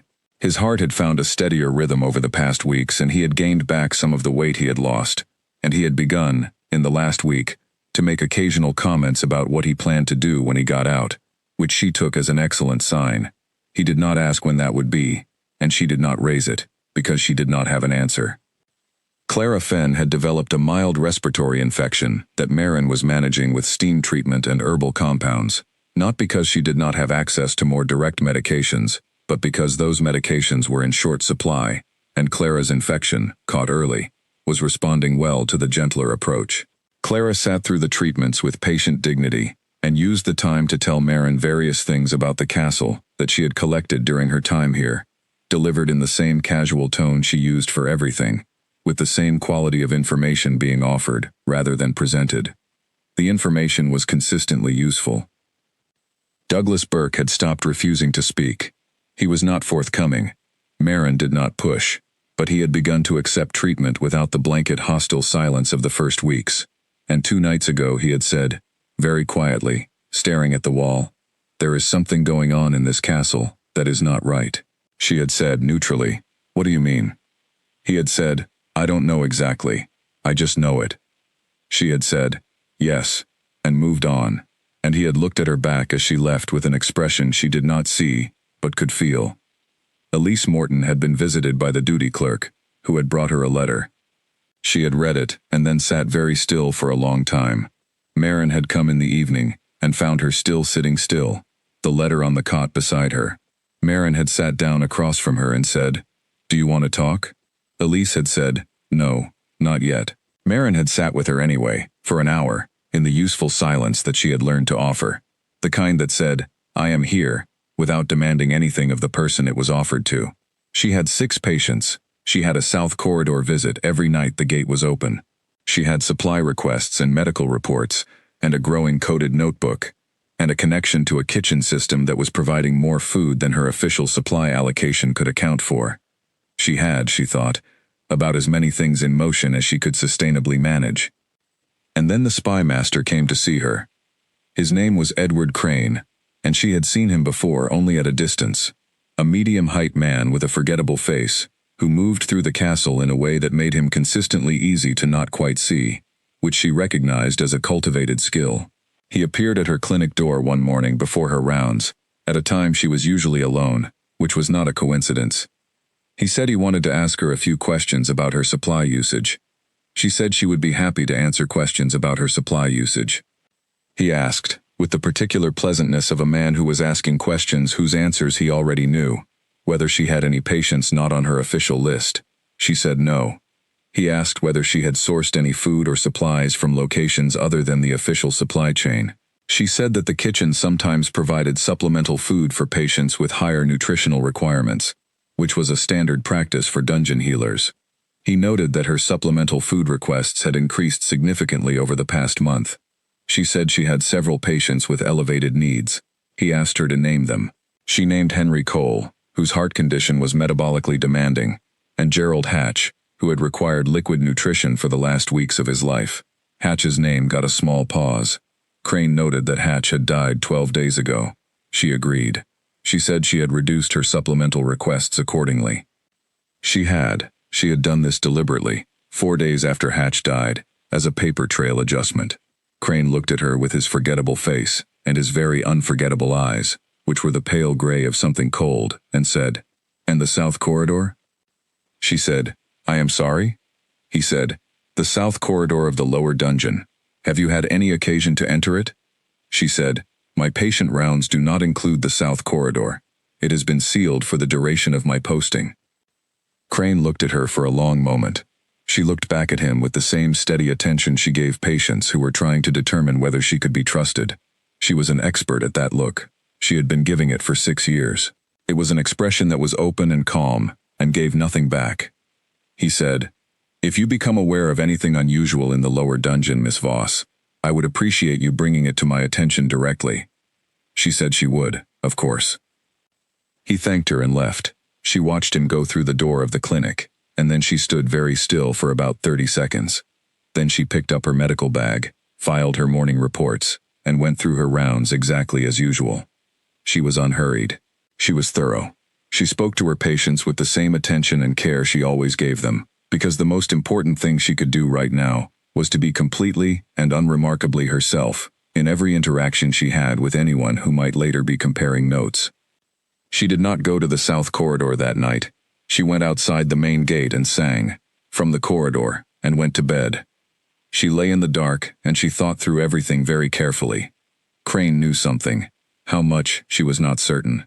He had not asked about Calum by name, which meant either he genuinely did not know what was in the south corridor, or he knew, and was testing her responses, or he knew, and was building a case at his own pace. All 3 possibilities required different responses from her. She thought about the guard who unlocked the gate. She thought about Mrs. Aldred. She thought about Clara. She thought about what would happen to each of those people if Crane assembled enough information to move against them. She thought about what would happen to Calum if Crane moved. She thought, I am not someone with political standing. I am not someone with resources. I am a dungeon healer, with a coded notebook and a connection to a kitchen, and 6 official patients, and 1 unofficial one. She thought, what can I actually do? The answer was smaller than she would have liked, but it was not nothing. She spent the rest of the night thinking through each element of it, the way she worked through a difficult case, methodically, without panic, testing each piece of the plan against the reality she was operating in, discarding what would not hold, keeping what would. By the time the narrow window of her room showed the faint gray of early morning, she had a plan. It was not a perfect plan. She had been a healer long enough to know that perfect plans did not exist, and that you worked with what you had. What she had was information, patience, a decent ability to read people, and 11 months of being so completely beneath notice that she had been able to walk the lower dungeon with near total freedom. She was going to use all of it. She got up, she washed, she made her morning tea, she went downstairs. She stopped at the duty clerk's office before her rounds and filed a perfectly ordinary supply request, which she was very careful to make slightly boring. Then she went to the cells. Clara Fenn was awake, sitting up on her cot, which was good because Marin needed to speak to her, and she needed to do it in a way that would not be unusual to anyone observing. She sat down beside Clara's cot to check her respiratory progress. She listened to Clara's chest. She made notes, she said, in the same level tone she used for medical instructions. A man named Crane spoke to me yesterday. He asked about the south corridor. Clara's breathing under the stethoscope stayed even. Her voice, when she replied, was equally even. And what did you tell him? The truth, Marin said, stated carefully. Clara said, what do you need? Marin said, I need to know who in this castle can be trusted, and I need to know it soon. Clara was quiet for a moment. Then she said, there is a man. He was a captain before the change of administration. His name is Aldous Cray. Marin looked up from her notes. The physician Aldous? His father, Clara said. The captain of the North Guard. He has been waiting for 8 months for a reason to act. He needs to know he has something to act for. Marin looked at the wall. She thought about the captain, with the look of someone waiting, whom she had watched from a distance in the main hall. She said, how do you know this? Clara said, because I have been in this dungeon for 8 months, Marin. And I have listened to everything anyone said anywhere near my cell, and I have thought about it very carefully, and I have been waiting for someone with access to the south corridor to eventually do something useful. Marin sat with that for a moment. She said, you have been waiting for me. Clara said, I have been waiting for whoever had sense enough to go toward the sound in the dark and the patience to stay. It happened to be you. Marin packed her medical bag. She said, "Thank you, Clara." Clara said, "Come back tomorrow. My chest is still a little tight." Marin said she would. She went upstairs with a supply request in her hand and a plan in her mind, and the name Aldous Cray turning in her thoughts like a key she had not known she was looking for. She did not go to Captain Cray immediately. Going immediately would have been the choice of someone acting from panic, and she was not panicking. She was calculating. She spent 2 days doing her rounds and filing her reports, and being entirely unremarkable, and she used those 2 days to watch. She had always been good at watching. It was a skill she had developed young, in the way that children of sick parents develop skills that other children did not, skills of observation and quiet, and reading a room before entering it fully. She watched the guard rotations in the lower dungeon. She watched Simon the duty clerk and noted that he was more distracted than usual, more often away from his desk, which could mean nothing, or could mean someone had asked him to be elsewhere. She watched the way the castle staff moved in the main corridors above, the particular current of it, the way urgency communicated itself through the angle of a person's walk, even when they were trying to look unhurried. The castle was not as it had been 2 weeks ago. Something had shifted in its internal pressure, the way weather shifted before a storm that had not yet arrived. She went to the south corridor on the second night and found the gate locked. She sang outside for 40 minutes. She was about to leave when she heard the inner gate open, and then footsteps, and then Calum's voice, close to the outer gate, speaking in a low tone. He said, "Something is happening above." She said, "Yes, I have been watching it." He said, "A letter arrived from the border this morning. I heard one of the guards talking about it. Hext read it privately, and the guard who brought it up from the messenger station said Hext burned it before anyone else could read it." She kept her voice at the same level she used for everything. She said, "The captain of the North Guard, Aldous Cray's father. Is he someone you trust?" A pause. Calum said, "Walter Cray. Is that his name?" "Yes." "He has been with the Guard for 22 years, Calum said. "His loyalty has never been in question, not once." "Then I am going to go and speak to him," she said.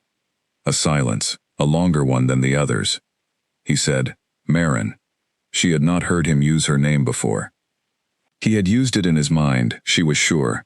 She had heard the particular adjustment in how he addressed her on the nights when the conversation shifted into something more direct, as though he had considered and discarded a less specific form of address and settled on her name, but said it only internally. Now he said it out loud, quietly, with the same weight he gave to things he said when he was giving them their full significance. She waited. He said, "If Cray asks how you know what you know, if he wants to know about the source, you do not have to protect me at cost to yourself." She said, "I know that." He said, "I mean it." "I know you mean it," she said. "I also know that the situation is more useful to everyone if I am still the unremarkable dungeon healer, so I will be careful." He was quiet. She said, "I will come back tomorrow, with food. Sleep if you can." She went upstairs. She went to bed. She lay in the dark thinking about the way her name sounded in his voice, and then she stopped thinking about that, and thought about Walter Cray instead, because Walter Cray was the immediate problem, and the other thing could be thought about later, or possibly never, or possibly when the kingdom was not in the middle of a very slow crisis that she was apparently in the middle of. She approached Cray the next morning through the physician Aldous, which was the most natural path she had. She stopped Aldous in the main corridor. She had seen him crossing it with his supply bag and calculated the timing, and asked him, with what she hoped was a collegial casualness, whether she could speak to him for a moment about a patient. Aldous was a large, gentle man with tired eyes, a healer's son who had taken a different path from his father, but had the same fundamental patience. He said, of course. She steered him into the small antechamber near the staircase, which she knew from 11 months of observation was not monitored. She said, "I need to speak to your father." Aldous looked at her for a moment. Something crossed his face that she could not immediately read, and then settled. He said, "About what?" She said, "About something in this castle that needs addressing before it cannot be addressed." He said, "How long have you known?" She said, "Known what?" He said, "Whatever it is you know." Because I can tell from the way you are holding yourself that you know something, and the fact that you are asking for my father means it is significant. She looked at him. She said, "Your father has been waiting." Aldous said, "Yes." She said, "Tell him the dungeon healer needs to see him, and that she has been in the south corridor, and that the south corridor is not what he thinks it is." Aldous looked at her with those tired eyes that were suddenly not tired at all. He said, "When?" She said, "Tonight, after the evening rounds. The service corridor behind the kitchen, where the compost goes out." He said, "All right." She went back to her rounds. She was very careful about how she moved through the rest of that day. Unhurried, thorough, present. She ate her midday meal. She checked in on Clara, whose chest was genuinely improving, and on Henry Cole, who had decided to tell her a long story about a harvest festival in his home province that involved 3 escaped pigs and a very angry magistrate. She listened to the whole story. She laughed, genuinely, because it was a funny story, and because Henry Cole needed to be someone who could tell a funny story, rather than a prisoner with a failing heart. At the end of her rounds, she gathered her bag and her south corridor food, and she went downstairs, and through the lower dungeon, and to the south gate, which was unlocked. She went into the cell. Calum was human, sitting with his back against the far wall, and she could see from the doorway that he had been awake for a while, and that he had been doing the same thing she had been doing all day, thinking. She set the food down. She said, "I spoke to Aldous. I am meeting his father tonight." He said, "Tell me exactly what you are going to say to him." She sat down and told him. He listened without interrupting, the way he always listened, and at the end he said 2 adjustments he thought she should make to the order in which she presented information, and both adjustments were correct, and she accepted them. He said, "You are going to be all right." She said, "I know." He said, "The last person who walked into something for my sake without adequate resources." And he stopped. She waited. He said, "I am not going to let what happened to them happen to you." She said, "You are currently in a dungeon cell." He said, "For the moment." She looked at him across the cell. She thought, there is something very precise about the way he uses the word moment, as though he has calculated the distance between now and then, and found it manageable. She said, "How long until you can shift fully, without pain, without the transition being compromised?" He said, "A week, perhaps less." She said, "The meeting is tonight. The question is whether we have a week." He said, "I think we have a week." She said, "What makes you think that?" He said, "Because Hext burned the letter rather than acting on it. A man who acts on information immediately does not burn letters. He burns letters when the information has frightened him, and he needs time to think. Hext thinking means Hext moving carefully, and Hext moving carefully gives us time." She sat with this. Then she said, "You are very calm about all of this." He said, "I am not calm. I am managing." She said, "What is the difference?" He said, "Calm is the absence of fear. Managing is knowing. The fear is there, and keeping it in the correct compartment." She recognized that. She recognized it specifically and completely from her own internal operations, and she looked at him, and he looked at her, and there was a moment of very clear recognition that required no words. She said, "I have to go. I will tell you tomorrow how it went." He said, "I know." She gathered her bag. She went to the gate. She stopped. She said, "Calum, the letter that was burned, the letter from the border." He looked at her. She said, "Was it the first?" He was still for a moment. He said, "No, there was one before. I know because I sent it." She stood with that information for exactly the time it took to absorb it. Then she said, "And the seal fragment I found." She had been carrying it in her bag since the night the prisoner had pressed it into her hand. She reached into the front pocket and found it by feel, the small piece of wax, the impression in it that she had recognized without allowing herself to recognize it. She held it up. His eyes went to it. Something moved across his face, the complex and very quick expression she had seen before, and this time she read it more clearly. Recognition and relief, and underneath both of those, something that was the evidence of how much 8 months could cost a person. He said, "That is mine." She said, "I know." She put it back in her bag. She said, "I will keep it safe." She went upstairs. She ate a very quick supper, barely tasting it. She went through the service corridor behind the kitchen, and she stood in the dark beside the compost bins for 11 minutes before she heard footsteps.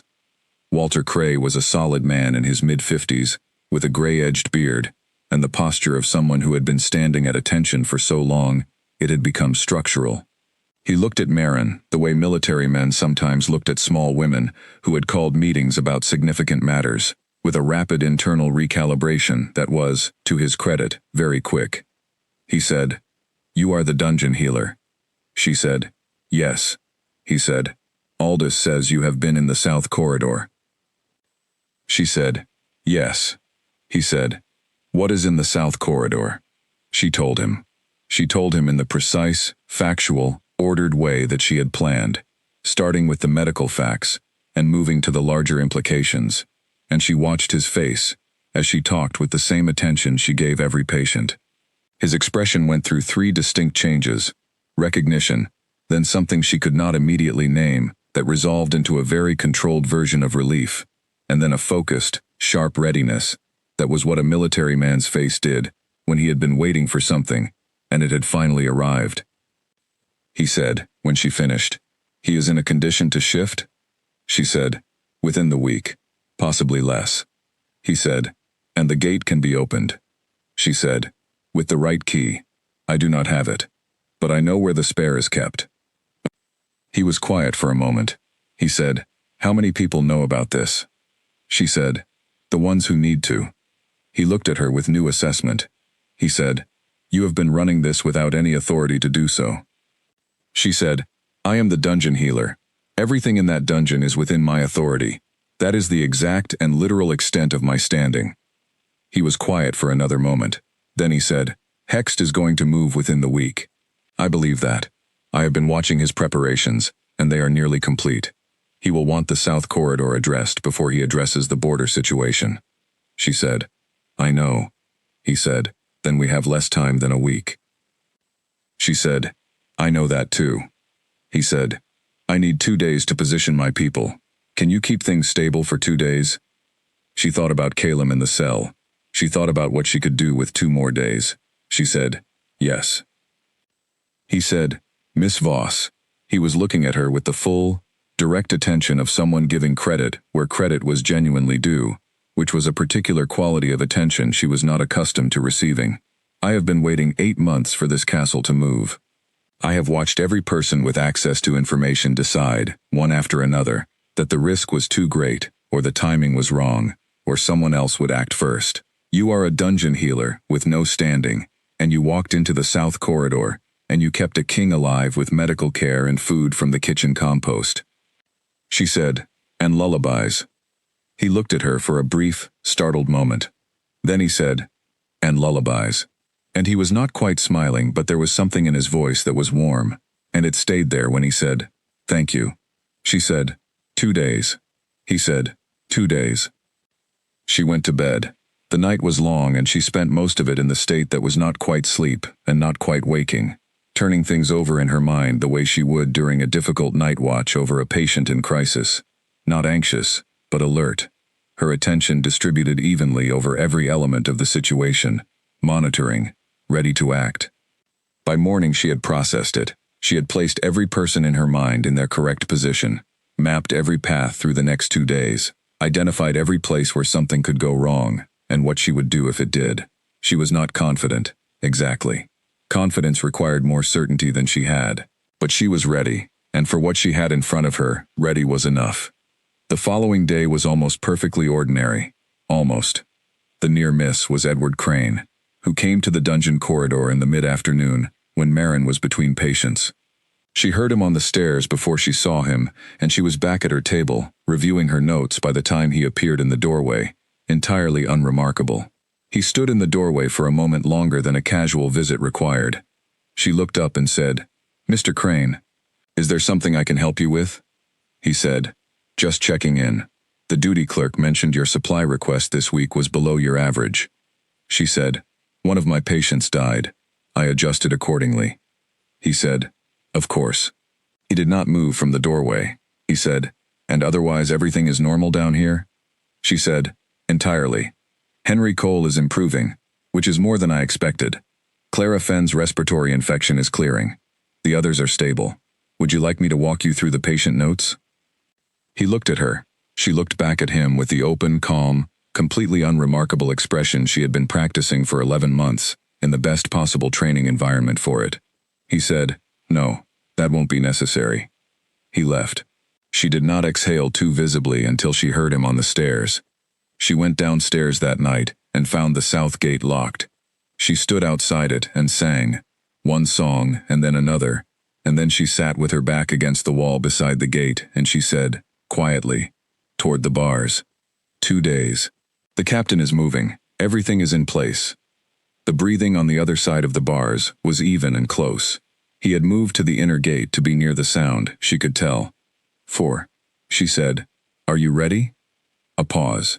Then, through the bars, a single clear word. Yes. She said, then I will see you in 2 days. She sang the lullaby once more, and went upstairs, and folded into bed, and slept, this time, without any particular effort. The sleep of someone who had managed to get all the pieces into position, and now had to trust them to hold overnight. She dreamed about her mother singing. She dreamed about the light in a sick room changing from dark to gray. She woke up to the sound of running feet in the corridor above. Too early. Far too early. The sound of running feet in a castle corridor before dawn was never a good sound. She was out of bed and dressed in the time it took the running to recede down the corridor and not come back, and she stood in her small room and she thought, something has moved faster than the plan. She picked up her medical bag. She went downstairs. The dungeon was louder than she had ever heard it. Not loud in the way of people. The prisoners were silent, as prisoners tended to be when something changed above them. The particular silence of people holding themselves very still and listening. The loudness was structural. Voices above, far up the staircase, carrying down the stone shaft in the way sound moved through enclosed spaces, bouncing off the walls until it arrived stripped of words but full of tone. The tone was urgency. She went through her clinic quickly, checking each patient, not with her stethoscope but with her eyes. All present, all awake, all watching her with the careful attention of people who understood that she knew more than they did, and might tell them something useful. She said nothing. She went out of the clinic and into the main dungeon corridor. The gate to the east corridor, which led to the cells, was standing open. The guard post at the base of the stairs was empty. This was wrong in 3 distinct ways. She registered all 3 and moved on. She went to the south corridor. The outer gate was not just unlocked. It was standing open, the chain hanging loose, and the gate itself swung back against the wall at an angle that suggested it had been opened in haste rather than carefully. She went through it without stopping. The inner gate was locked. She could hear him on the other side of the bars. She could hear the sound that she had learned to identify over weeks, the movement of something large in a small space, pacing, the contained energy of something that could not leave. She said, Calum. The pacing stopped. He came to the gate. He was in wolf form, and in wolf form, the intelligence in his eyes was the same but everything else was different. Larger, darker, more immediate. In the cell, the wolf seemed to fill the space differently than the man did, not because it was physically larger in a confined space, but because of the energy of it, the presence. She said, something has moved above. I don't know what yet. I am going to go and find out. I need you to stay here. The wolf looked at her with the gold eyes that were asking things it could not say in this form. She read them anyway. She said, I know. I know the timing is wrong. I know this is not the plan. I am going to deal with what is actually happening, rather than what we planned for. That is what healers do. The wolf did not move from the gate. She said, Captain Cray has been informed. His people are positioned. Whatever Hext has done, Cray will respond to it. She looked at the gate. She looked at the lock. She said, I am going to get the key. The wolf's head moved. Not the inclination that meant yes, something more urgent than that. She said, I know it is a risk, but the alternative is you remaining locked in here while whatever is happening above happens, and that is also a risk, a larger one. She turned and walked back down the south corridor and up the main stairs. The staircase was empty. The duty clerk's office was empty. She went to the hook outside the door, and found the spare key ring, which was hanging in its usual place, which told her either that Simon had not noticed the crisis, or that the crisis had not yet reached administrative levels. She took the key ring. She went back downstairs. She tried the keys. Third one. The inner gate swung open. She stepped back and let it stand open. She said, "The gate is open." The wolf looked at the open gate. Then it looked at her. The gold eyes were doing something complicated and internal. She said, "You are not going to hurt me. We have established this." The wolf moved forward. She did not step back. This was partly principle. She had made a decision, and she was standing by it. And partly the honest knowledge, built over weeks of careful observation, that the wolf had been making deliberate, controlled choices in her presence from the first night, and that those choices had consistently been made with a precision and consideration that was not consistent with any threat to her. The wolf stopped a foot away from her, up close, closer than she had been since the bone setting, when she had been focused entirely on the clinical task. The wolf was so large that it changed the geometry of the corridor. She was looking at its chest rather than its face.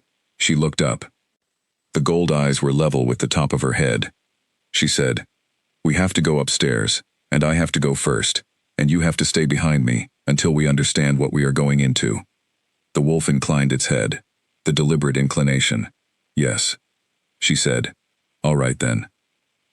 She walked to the end of the south corridor, through the outer gate, into the main dungeon corridor. She stopped and listened. The sounds from above had changed, still voices, but different, lower, more dispersed, as though whatever had been urgent was now at the stage that came after urgency, the stage of aftermath and decision. She looked back. The wolf was behind her, filling the corridor in the way that very large things filled spaces not built for them, silent on the stone floor, steady, waiting for her to move. She moved. She went up the stairs. The wolf came up behind her, and she was aware of it the way she was aware of a person walking closely behind her, not threatening but present, a weight of presence that she could feel across her back even without contact. The staircase opened into the lower service corridor. There were voices nearby, not right outside, but close enough that she could make out words now. She held up one hand, not sure if the gesture would be understood, and the wolf behind her went still. The voices were coming from the direction of the duty clerk's office. She moved along the service corridor wall, slowly, until she could see the mouth of the duty corridor. Edward Crane was there, not looking her direction. He was facing two guards who were clearly reporting to him, their posture the posture of men who had been given orders they were not fully comfortable with. She could not hear everything, but she caught enough. South corridor, tonight, the regent's orders. She pressed herself back against the wall. Tonight. Hext had decided to move tonight. She thought very quickly. Crane was in the duty corridor. The main stairs went up from the service corridor, which put her between Crane and the exit. The wolf was behind her in the shadows of the service corridor. She had perhaps 2 minutes before Crane finished with the guards and came into this corridor himself. She said, very quietly, over her shoulder, "We have to go up now, quickly." She walked to the main stairs, and she went up them with the wolf behind her, and they were 2 flights up before she heard Crane's voice below echoing in the stairwell. He had come into the service corridor and found the south gate open and was calling for the guards with a controlled sharpness that was much worse than shouting. She did not run. Running would make noise, and noise would carry in stone stairwells. She moved as quickly as she could without running, and the wolf was silent on the stairs behind her, which was remarkable for something that large, and which she filed for later examination. 3 flights up, the service stairs opened into a broad corridor that connected the main castle hall to the east wing. She stepped into it and stopped. The corridor was not empty. At the far end, 4 guards were moving in their direction. Behind her on the stairs, Crane was coming up. She did not have time to think. She stepped fully into the corridor and she said, in the clearest and most carrying voice she had, "Captain Cray, I need Captain Cray immediately." One of the guards at the far end stopped. Looked at her. He said, "Miss Voss?" She recognized him. She had no name for him, but she had seen him on the main hall duty rotation, and he knew who she was, the completely unremarkable dungeon healer, entirely beneath notice. She said, "Captain Cray, now." The wolf stepped into the corridor behind her.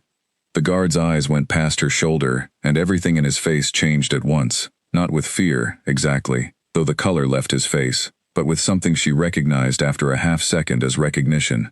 Not of the wolf as a dangerous animal, recognition of the wolf as something else. He went to his knee, on the stone floor of the corridor, with his other hand pressing his closed fist to his chest, which was the formal salute of the kingdom's guard. The 3 guards behind him, after a fraction of a second in which they looked at each other and at their kneeling colleague, followed. She heard footsteps behind her, Crane, reaching the top of the stairs.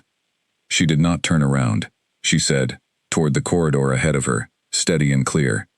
Captain Cray. And from the far end of the corridor, from around the corner she could not see, came a voice she had never heard, but that matched the description she had constructed from everything Clara had told her, solid, certain, and completely at the end of its patience. "I am here," said Walter Cray.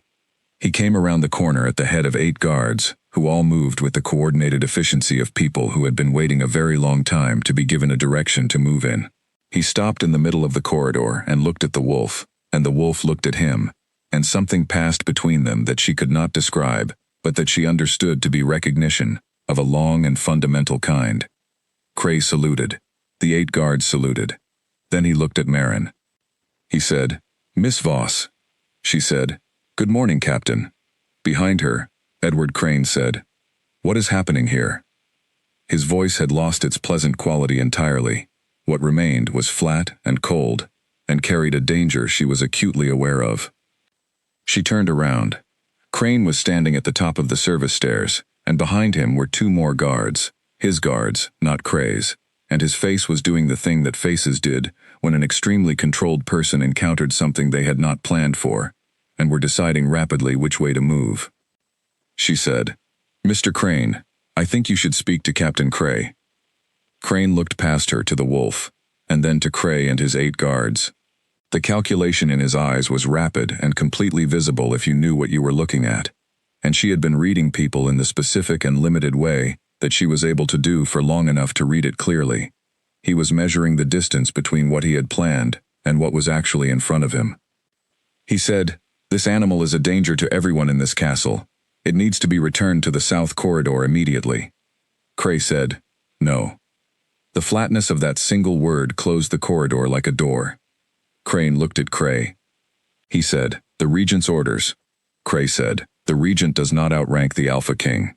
The silence that followed that sentence was the loudest silence Marin had experienced in a building full of stone. Crane said, "The Alpha King has been missing for 8 months."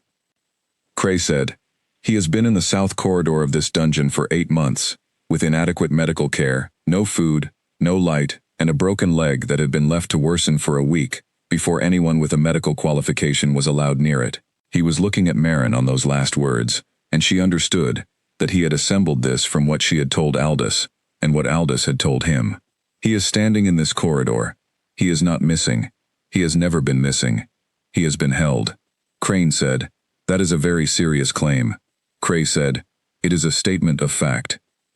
Crane looked at Marin. She met his gray eyes, and she thought about the small, careful network of unremarkable people who had been keeping a king alive through medical care, and kitchen compost, and songs in the dark, and she thought about 11 months of being so completely invisible that nobody had thought to stop her doing any of it.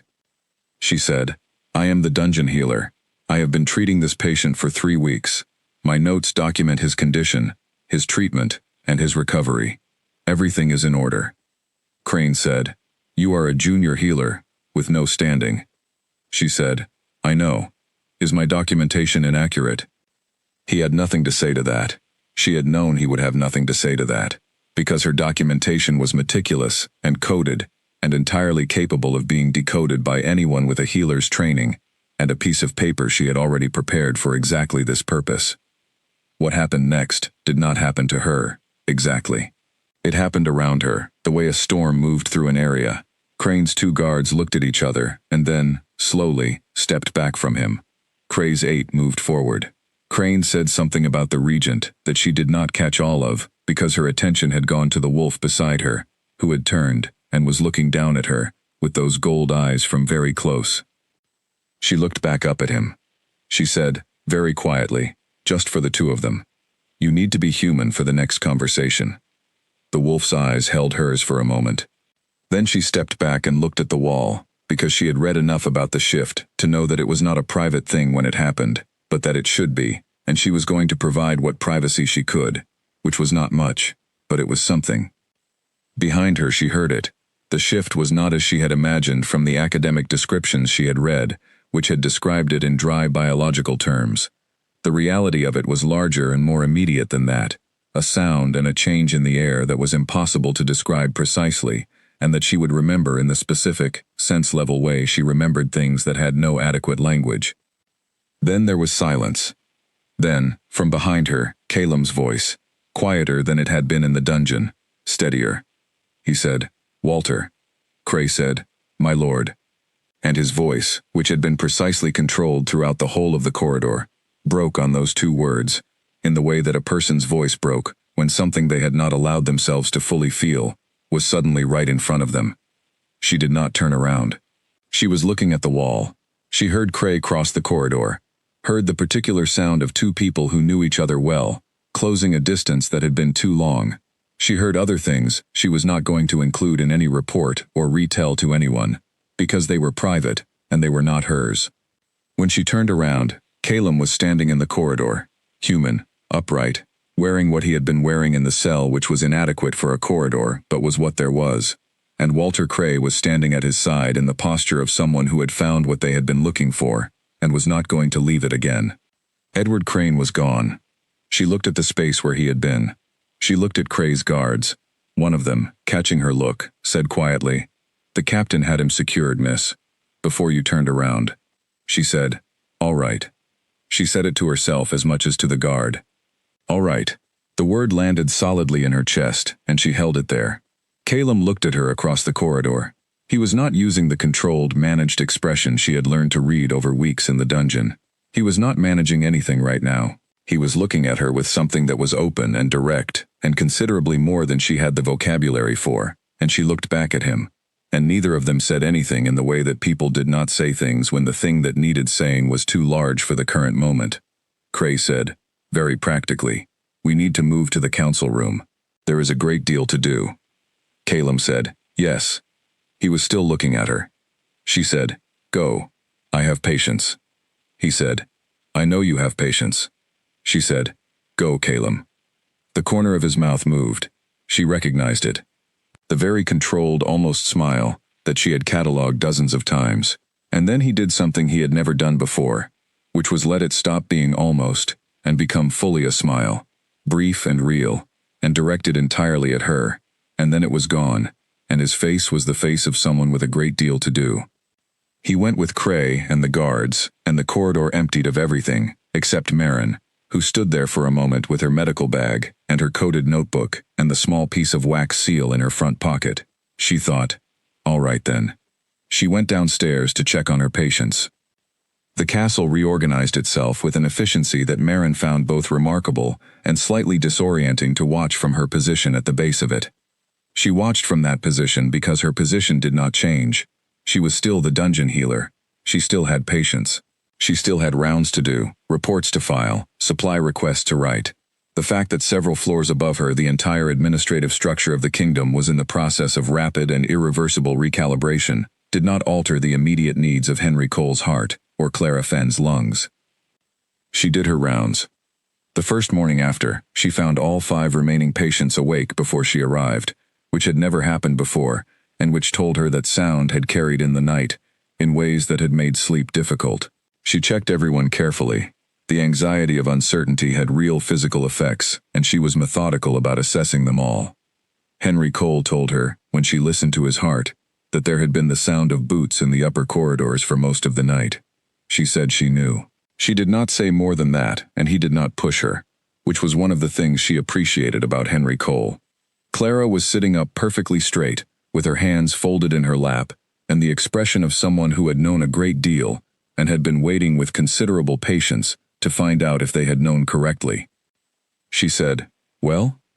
Marin sat down beside her, and took out the stethoscope, and said, "Your chest first." Clara exhaled slowly. Then she submitted to the examination, with the particular dignity, of someone accepting a reasonable delay. When Marin lowered the stethoscope, Clara looked at her. Marin said, "Better." Clara said, "The chest, or the general situation?" Marin said, "Both." Clara's hands unfolded from her lap. She looked at the wall of her cell, and she said, quietly, 8 months. I have been in this cell for 8 months. I was arrested for something I did not do, which was what I told them, and which they did not believe. And I have been here since. And the whole time, whatever was in the south corridor was also here. Marin said, "Yes." Clara said, "Is it resolved?" Marin said, "It is in the process of being resolved. Resolutions of this kind take more than a night." Clara said, "Will it be resolved in the way that is correct?" Marin looked at her steadily. She said, "Yes, I believe it will." Clara nodded. "Once, with the finality of someone accepting a medical verdict they have been waiting for." She said, "Then I can wait a little longer." Marin went through the rest of the rounds. She ate her midday meal in the antechamber with the narrow window, looking at the slice of sky that the window provided, which showed a blue winter day without clouds. She filed her afternoon report with a Simon, who was pale, and considerably more attentive than usual, which she attributed to a night spent in the awareness that whatever authority had been running his paperwork had changed. She did not go to the south corridor in the afternoon, because there was nothing in the south corridor to go to. She stood at the outer gate for a moment and looked down the passage, which was empty and cold and already beginning to have the feeling of a place recently vacated. She went back to the clinic. It was on the third day that Aldous came to see her. Not the physician Aldous, though she saw him at a distance in the upper corridor once, looking startled and slightly overwhelmed by a conversation he was having with someone Marin could not see, but his father, Captain Cray, who came down the dungeon stairs at midday with the measured pace of a man who had spent the past 3 days doing significant things and was taking a moment away from them. He stood in the doorway of the clinic and said, "How are things here?" She said, "Progressing. Clara Fenn's lungs are almost clear. Henry Cole's heart is substantially better than it was 2 months ago, which is more than I expected. The others are stable," he said. "And you?" She looked at him. She said, "I am also stable." He was quiet for a moment. He looked around the clinic, the 3 cots, the table, the cabinet, the 4 oil lamps. He said, "This is a poor posting for someone with your training." She said, "It turned out to be a more useful posting than it appeared." He said, "Yes." He looked at her with the same direct attention he had given her in the service corridor. "There will be changes to the castle administration. I want you to know that your situation here is being considered." She said, "My patients need continuity of care. Any transition needs to be managed carefully." He said, "I understand that." She said, "Clara Fenn should not be in this dungeon at all. She has been here for 8 months on a charge she did not commit, and the arrest records are, I believe, falsified." He said, "Yes, we have identified that. She will be released within the week." She nodded. Then she said, "Captain Cray, is he—" She stopped. She reorganized the sentence. She said, "How is the situation above?" Cray looked at her with a quality she recognized as careful kindness. He said, "He has been given quarters. Real quarters, in the East Wing. He has been given food and clothing and medical attention." She said, "The physician's attention, or—" "The physician said the prior medical care had been exceptional," Cray said, "given the conditions under which it was provided." He added that he was not sure he could have done better with the same resources, which is high praise from a man who is not generally given to praising things. She looked at the cabinet full of supplies she had spent 11 months cataloging. She said, "Good." Cray said, "He has asked about you." The clinic was very quiet. She said, "He is busy. He has important things to attend to." Cray said, "He asked specifically whether you were all right." She said, "Tell him I am fine. Tell him my rounds are progressing normally." Cray looked at her for a moment with something in his face she could not read, or perhaps she could read it and was choosing not to. He said, "I will tell him." He went upstairs. She sat down at her table. She looked at her supply list, which needed updating. She picked up her pen. She put it down.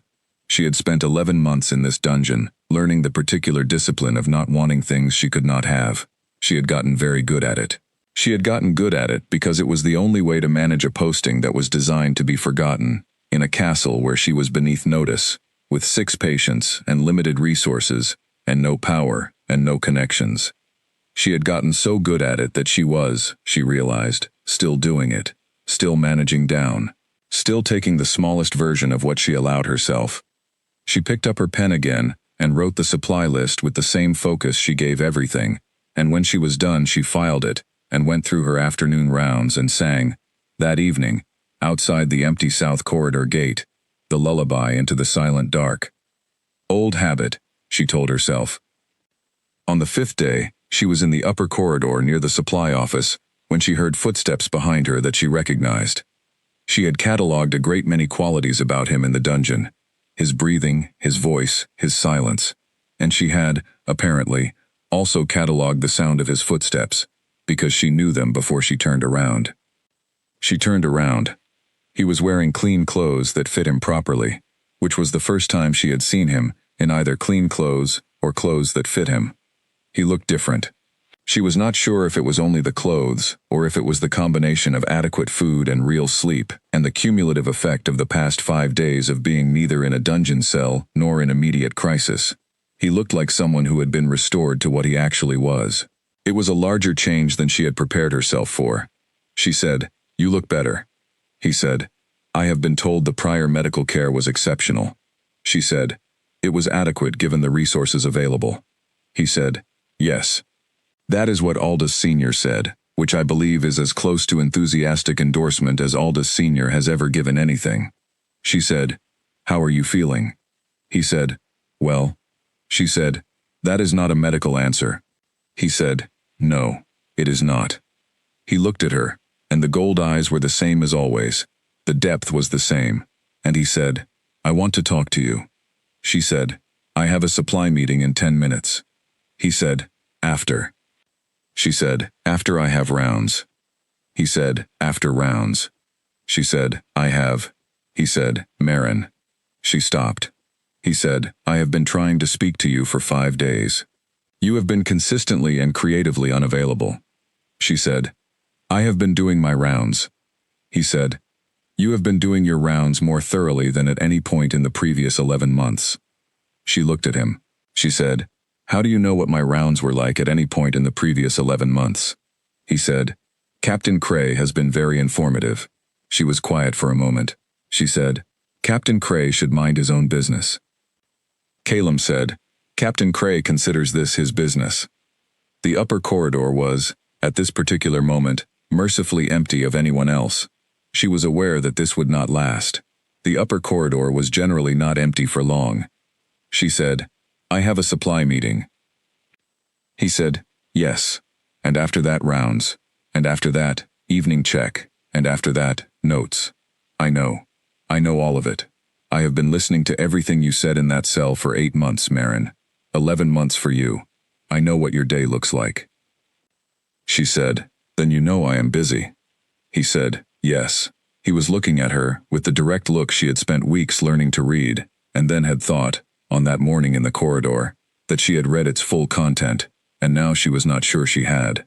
He said, "I want to tell you something." She waited. He said, "In the south corridor, in those first weeks before you set the leg, the first night you came and sat outside the gate and sang, I had been in that cell for 7 months, and I was." He stopped. He reorganized. He said, "There are things that compound, in isolation, things you can manage individually, but not in combination, over a long period. I was at the end of what I could manage." She said nothing. She listened the way she had always listened, completely and without pressure. He said, and then there was a voice in the dark, singing something slow and even, and it was so. Another stop. She watched him navigate through something internal, with the same careful precision he gave everything. He said, "It was so completely without agenda. You did not know who I was.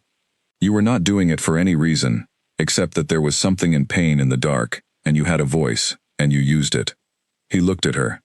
He said, "I have spent the past 8 months being reminded that most things are done for a reason that is not the thing itself. And then you came and sat on the stone floor outside a locked gate, and sang a lullaby to something you could not see, and it was the thing itself, nothing else, just the thing itself." She said, very quietly, "You moved toward the sound." He said, "Yes." She said, I noticed. That was the thing that told me you were not. That told me there was something more than. She stopped.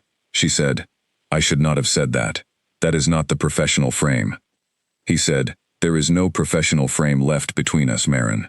You have set my bone in the dark and fed me from kitchen compost and slept less than you should have for weeks, keeping a network of small, careful secrets to make sure I was still alive.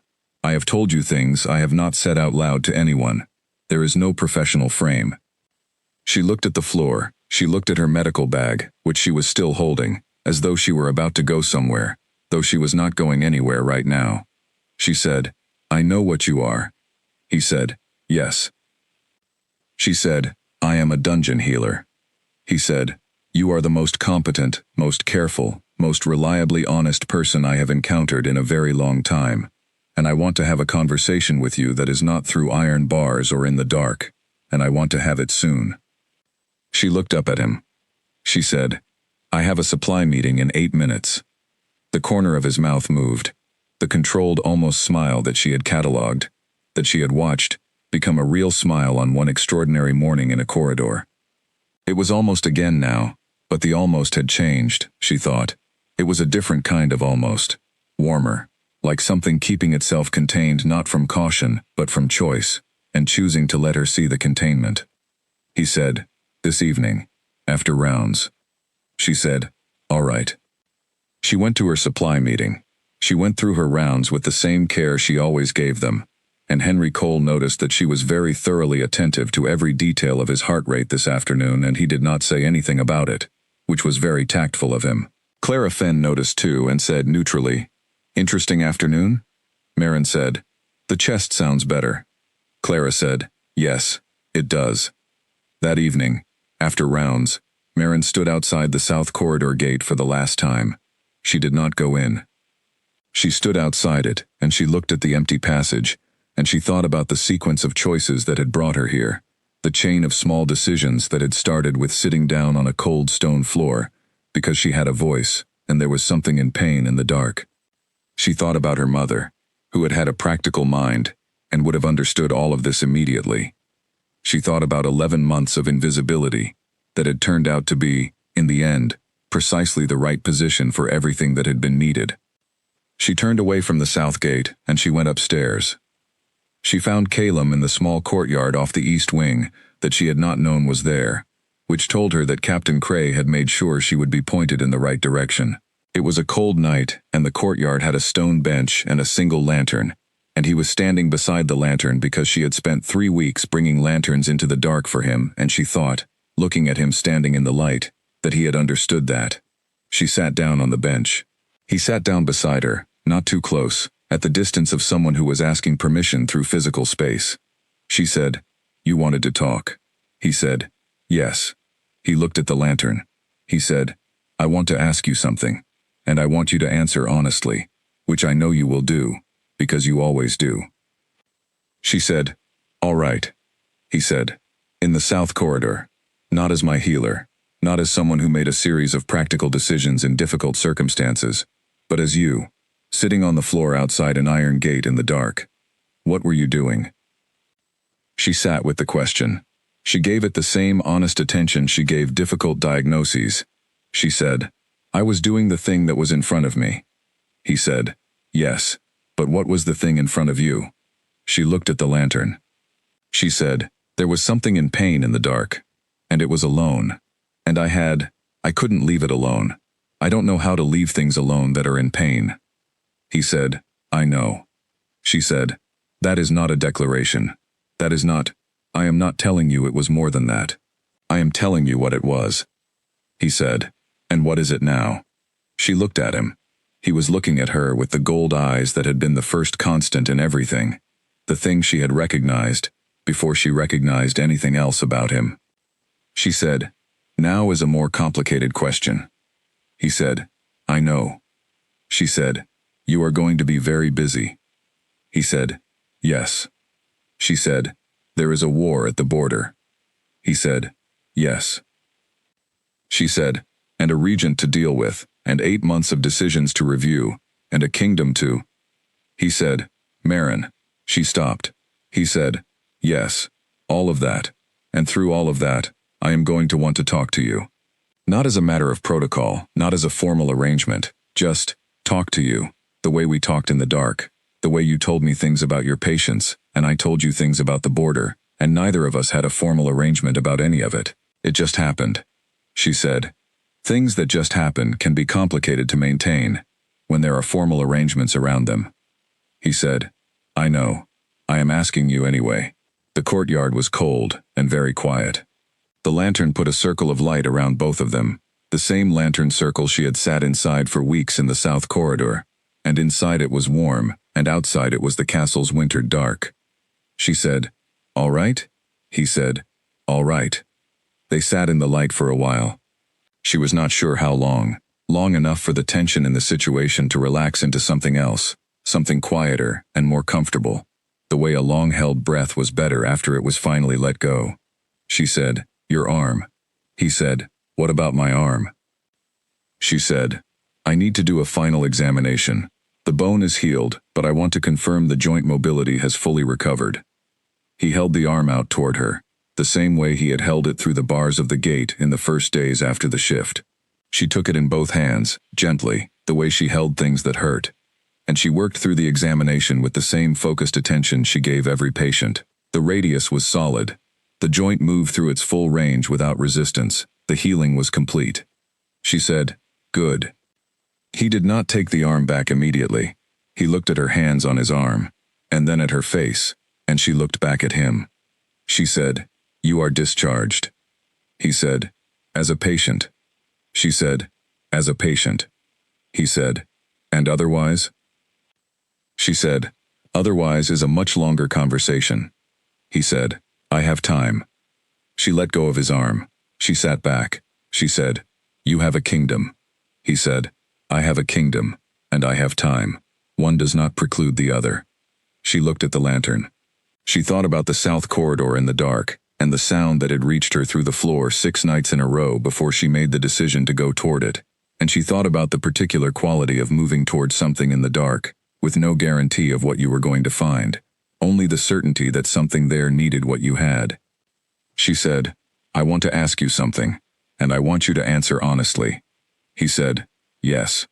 She said, In the south corridor, the first night I sang, did you know I was going to come back? He was quiet for a moment. He said, No, I did not let myself know. I had learned, by that point, not to expect things to continue. She said, But you hoped. He said, Yes. She said, Good. She stood up. She picked up her medical bag. She said, I have to check in on Henry Cole before I sleep. His heart rate was slightly elevated this afternoon. He stood up. He said, I will walk with you to the stairs. She said, You will walk with me to the stairs. They walked out of the courtyard and into the East Wing corridor, through the quiet of a castle that was, for the first time in 8 months, pointed in the right direction. She walked beside him, and the corridor was warm and lit, and she thought that she had spent a very long time in the dark, and that the dark had turned out, in the end, to be exactly where she needed to be. At the top of the dungeon stairs, she stopped. He stopped with her. She said, Good night, Calum. He said, Good night, Marin. She went downstairs. She checked Henry Cole's heart rate, which had returned to its steady new normal, and she wrote her notes, and she updated her supply list, and she sat at her clinic table for a moment, after everything was done, and she thought, 11 months. She thought about the lullaby. She thought, some sounds travel further than you expect in the dark. She put her pen down. She went to bed. She slept without dreaming, which was the deepest kind of sleep, and when she woke up in the morning, the narrow window of her small room showed the winter blue of an early day, and the castle was already alive, with the sound of it reorganizing toward something new. She got up. She washed. She made her tea. She went downstairs to do her rounds. The thing about a restored order was that it was still, in most of its parts, the same castle, the same stone, the same corridors, the same smell at the bottom of the dungeon stairs that hit Marin each morning with unchanged reliability, the same narrow window in her room, the same supply cabinet that was always running low on something. What changed was the pressure, the way air pressure changed when a window was opened in a closed room, the same space, the same air, but moving differently, able to breathe. She felt it in her patients first, because her patients were the most accurate indicators she had access to. Henry Cole's heart rate settled into a rhythm she would have been satisfied with at the beginning of his care, which she had not expected to see for several more months. He started talking about going home, with a specificity he had not allowed himself before. The names of his fields, the particular stubbornness of the northern soil, the market in the provincial town where he sold his grain. She listened, and made her notes and thought, his body knows something has changed. Clara Fenn was released 12 days after the morning in the corridor. The paperwork was brought down by a different clerk than Simon, a younger woman named Harriet Bourne, who moved quickly and efficiently, and who told Marin, when she asked, that several administrative positions were being reviewed. Harriet did not say more than that, and Marin did not push. She walked Clara to the dungeon stairs on the morning of the release. Clara had nothing to carry. She had arrived with nothing, and had been given nothing during her 8 months here, and she walked up the stairs with her back straight and her chin level, and at the top she stopped and turned around. She said, "You are going to be all right." Marin said, "So I am told." Clara said, "Not told. I am telling you now, as someone who has watched you for several months, that you are going to be all right." Marin said, "Thank you, Clara." Clara said, "Come and have tea with me if you are ever in the market district. I am the one with the blue door." She went out into the castle, and Marin stood at the top of the dungeon stairs and watched the door she had gone through close, and then she turned around and went back down. The days fell into a new pattern. Not a different one. The structure of her days remained what it had been, because the patients remained, and the care remained, and the supply requests remained, and the dungeon remained. What changed was the texture of the days. The weight was different. She had not fully understood how much of her energy had been going toward keeping things stable and hidden and contained, until it stopped being necessary and she found, in the resulting space, that she had more capacity than she had been aware of. She read more. She had always read, but now, she read in the evenings, with the comfortable attention of someone who was not calculating the next morning while doing it. She finished the respiratory text and returned it to the library and chose 3 more, including a very old volume on shifter physiology that she had found in a corner of the archive section that she was fairly certain no one had opened in a decade, which had been accumulating dust in a way that suggested complete neglect. She read the shifter physiology text very thoroughly. She made notes. She thought about the practical implications of what she read as they applied to the patient she had been treating, and she organized those thoughts into a structure she might, at some point, write up properly, because there were gaps in the published understanding of shifter healing that her 3 weeks of hands-on treatment had partially filled, and it seemed useful to add that knowledge to what was available. She thought about who she might send such a document to, if she wrote it. She thought about the Healer Academy in the capital. She thought about a great many things, in those evening hours, that she had not allowed herself to think about before. On the 14th day after the morning in the corridor, she was coming back from the supply office with a new delivery that actually included carbolic solution, which was either a coincidence or an indication that someone had read her outstanding requests with more attention than Simon had, when Aldous the physician fell into step beside her. He was a large man, and falling into step beside people was something he did by reducing his pace rather than increasing it, which meant the result was a very slow walk down the upper corridor that she suspected was deliberate. He said, "How are things in the dungeon clinic?" She said, "Better than they were."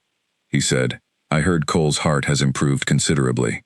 She said, "Yes, his recovery has exceeded what I expected." He said, "What did you do differently?" She said, "Not much. Increased nutrition, reduced anxiety, consistent care. It is remarkable what those 3 things accomplish, when you can actually maintain them." He said, "And the South Corridor patient?" She said, "Discharged." He said, "Yes." He walked beside her for a moment in silence. He said, "I wanted to tell you that the documentation you kept was very thorough. I reviewed it with another senior healer. The opinion was that the care was exemplary." She said, "The conditions made some standard approaches impractical." He said, "Yes, that was noted. You improvised well." He paused. He said, "There is a position opening in the main castle clinic. One of the senior healers is retiring. I thought you should know. She said, thank you. He said, you should apply. She said, I will consider it. He said, consider it quickly. The applications close at the end of the month. He walked away at his own pace, which was considerably faster without the deliberate reduction, and she stood in the corridor with her carbolic solution and her supply delivery, and thought about the main castle clinic, which had real windows and adequate supplies, and patients who were not locked behind iron bars. She thought about the dungeon clinic, which had 4 oil lamps and a cabinet that was always running low, and a patient population that needed more than most of the upper floor healers wanted to deal with. She thought, there is still Henry Cole. He would not be well enough to be discharged for another month at least. She thought, there is still Douglas Burke, whose quiet refusal to fully communicate suggested something she had not finished working through. She thought, there is still Elise Morton, who was physically well enough to leave, but who needed someone to write a proper case review before she could be properly released. She thought, there is still Nora Clive, who had just, in the past week, said her first full sentence to Marin, which was that she did not like the soup. Marin had said that she agreed with her about the soup, and had arranged for something better, and Nora had looked at her and said, why do you bother? Marin had said, because the soup can be better. It was not, on its face, a complicated response. Nora had been quiet for the rest of the visit, but when Marin left, she had said, thank you. There was still work here. She would think about the application later. On the 15th day, she was in her clinic in the late afternoon when footsteps came down the dungeon stairs that she recognized without effort, and she did not look up from the supply inventory she was updating because she did not want to be observed looking up. He stood in the doorway. She said, the dungeon is not a common route for the main castle corridors. He said, I know. She said, you are going to get the guards confused. He said, the guards are not confused. Captain Cray personally briefed them. She looked up. He was standing in the doorway of the clinic in the way of someone who had taken the narrow entry into account and positioned himself to make the most of it without blocking the light. He looked, in the proper light of the clinic's 4 lamps, as she had expected him to look after a week of adequate food and sleep, present, alert, the particular quality of someone who was thinking about 6 things and prioritizing them in real time. She said, how are you? He said, well. She said, that is still not a medical answer. He said, the physician cleared me this morning, completely. She said, good. He came into the clinic. He sat down on the empty cot across from her table, the one that had been Oliver Pratt's and was currently between occupants, and he looked at her, across the space the way she had looked at him across the space of his cell. He said, I have been in 12 administrative meetings in the past 2 weeks. She said, only 12. He said, there will be more. She said, I know. He said, and there are decisions to make about the border that I need to make in person, which means I am going to need to go to the border within the month. She said, yes. He said, and Hex appointments need to be reviewed, and the administrative structure needs to be rebuilt, and there are about 14 different groups of people who need to be managed carefully, and each group has its own particular way of needing to be managed. She said, yes. He was looking at her. He said, I told you I wanted to talk to you. She said, we are talking. He said, I mean about this, all of this. I have been in meetings for 2 weeks, and I keep thinking about what I actually want to say to you, and then the next meeting starts, and then the next one. She said, what do you actually want to say to me? He said, that I owe you a debt I cannot measure. She said, you do not owe me anything. I was doing my job. He said, what you were doing was considerably beyond your job. She said, maybe, but it was still within my capacity, so it was still, by some definition, the job. He said, Marin. She said, I know. He said, I want. She said, I know what you want. He looked at her. She said, you want to tell me it was more than a debt. You want to tell me that what happened in the South Corridor was more than a medical situation, and more than a practical arrangement, and that you have thought about it every day for 2 weeks in between 12 administrative meetings, and that you are not sure how to say any of it in a way that accounts for the difference in our positions, and also for the fact that we spent 8 months talking through iron bars in the dark. He said, yes. She said, That was what I wanted to say to you. He was very still. She was very still. She said, I have also thought about it every day for 2 weeks, while doing rounds and writing supply requests and updating my notes. He said, and? She said, and I think the difference in our positions is real, and I think the iron bars in the dark are also real, and I think the most honest thing I can say is that I do not know what this is yet, and I am not sure either of us does, but I know that I do not want it to stop. He said, neither do I. The clinic was quiet around them. The 4 lamps burned steadily. From the cells down the corridor she could hear, faintly, Henry Cole's voice. He had started telling his stories to Douglas Burke through the bars of the adjacent cells, which Burke had begun to tolerate, and possibly, Marin thought, to enjoy. She said, you have to go to the border.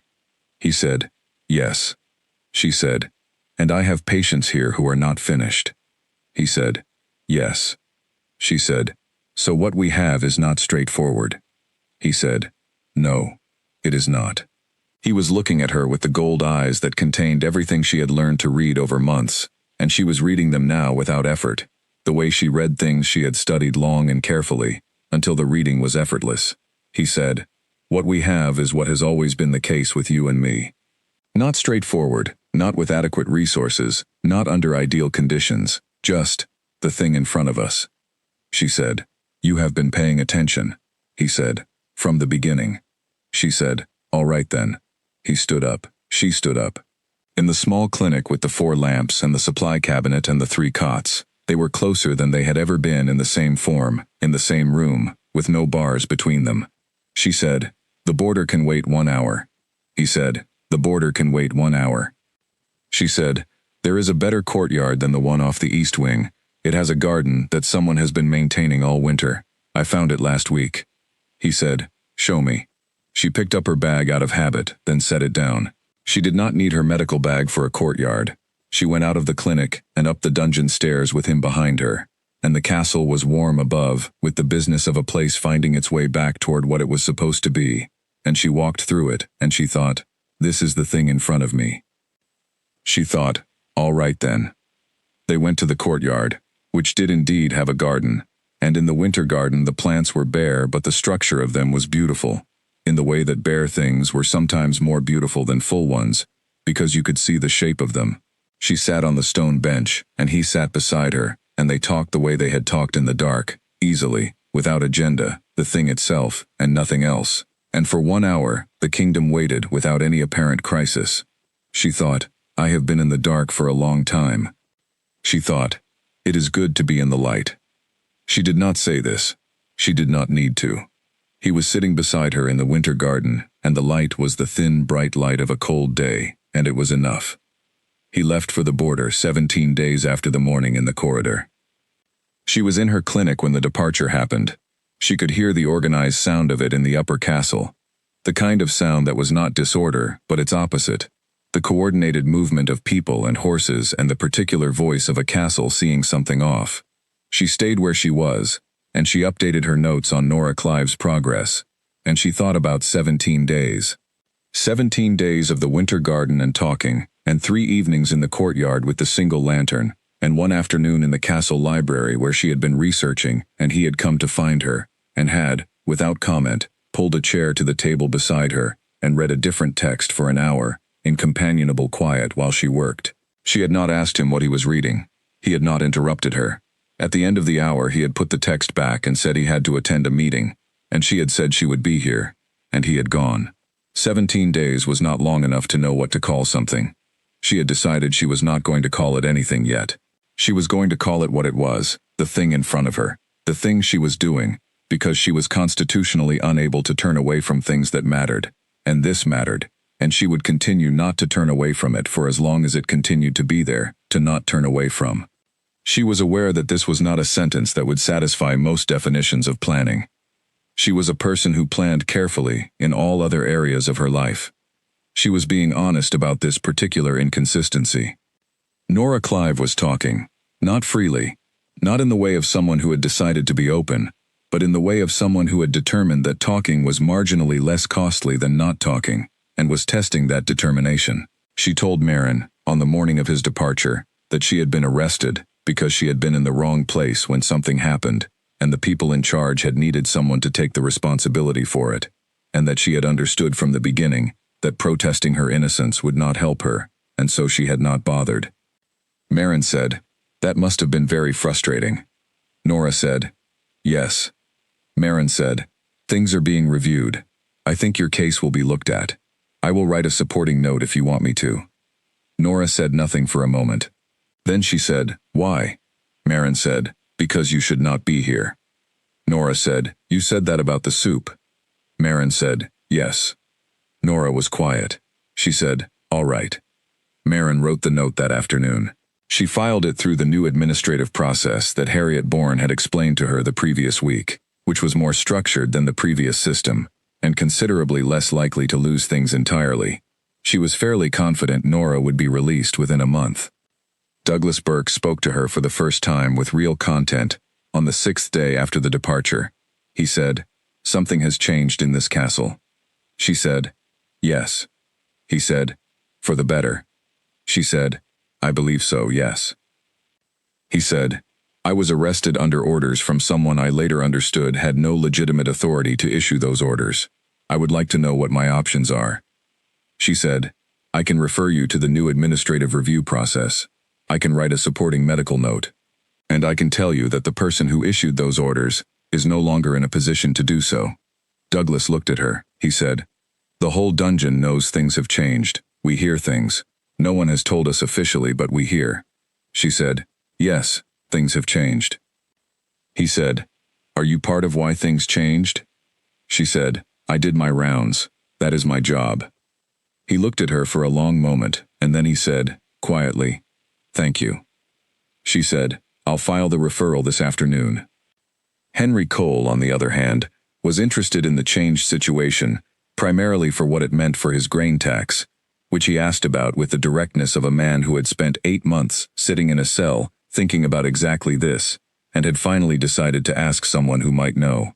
She said she did not have specific information about taxation policy, but that she thought the review process was operating with more equity than the previous administration had managed. Henry said, This was, she had learned, Henry Cole's way of saying he was prepared to take something as provisionally acceptable. She went upstairs in the evening, and she walked past the winter garden on her way back to the service wing, and she looked through the archway at it, the bare plants in the last of the light, the stone bench. She did not go in. She went to bed. The weeks that followed were defined by their ordinariness, which was the best thing she could have said about them. Ordinary in a way that the previous 11 months had not been. Not the managed, careful ordinary she had constructed over that period, but genuinely ordinary, in the way of days that contained what they contained and did not require additional maintenance.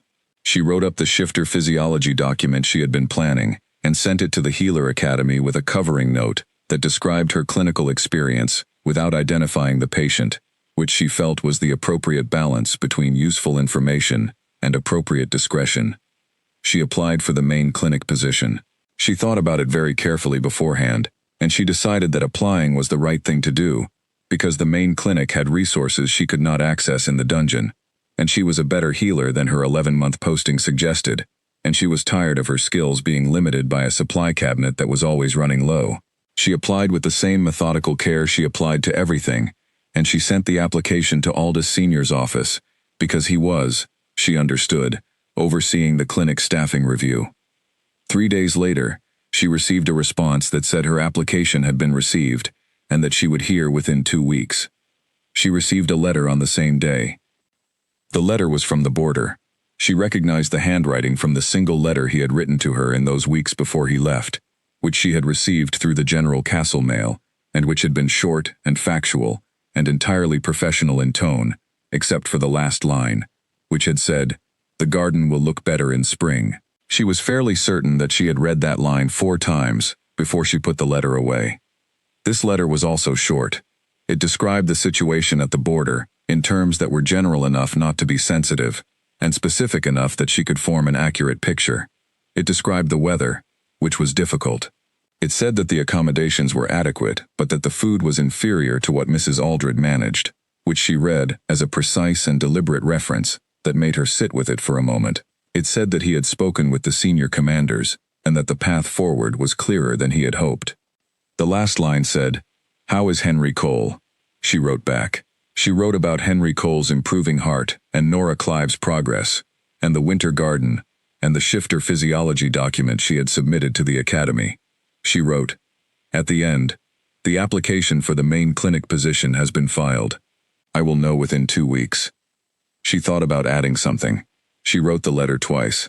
The second version had a different last line, which said, "The lullaby is still running in my head."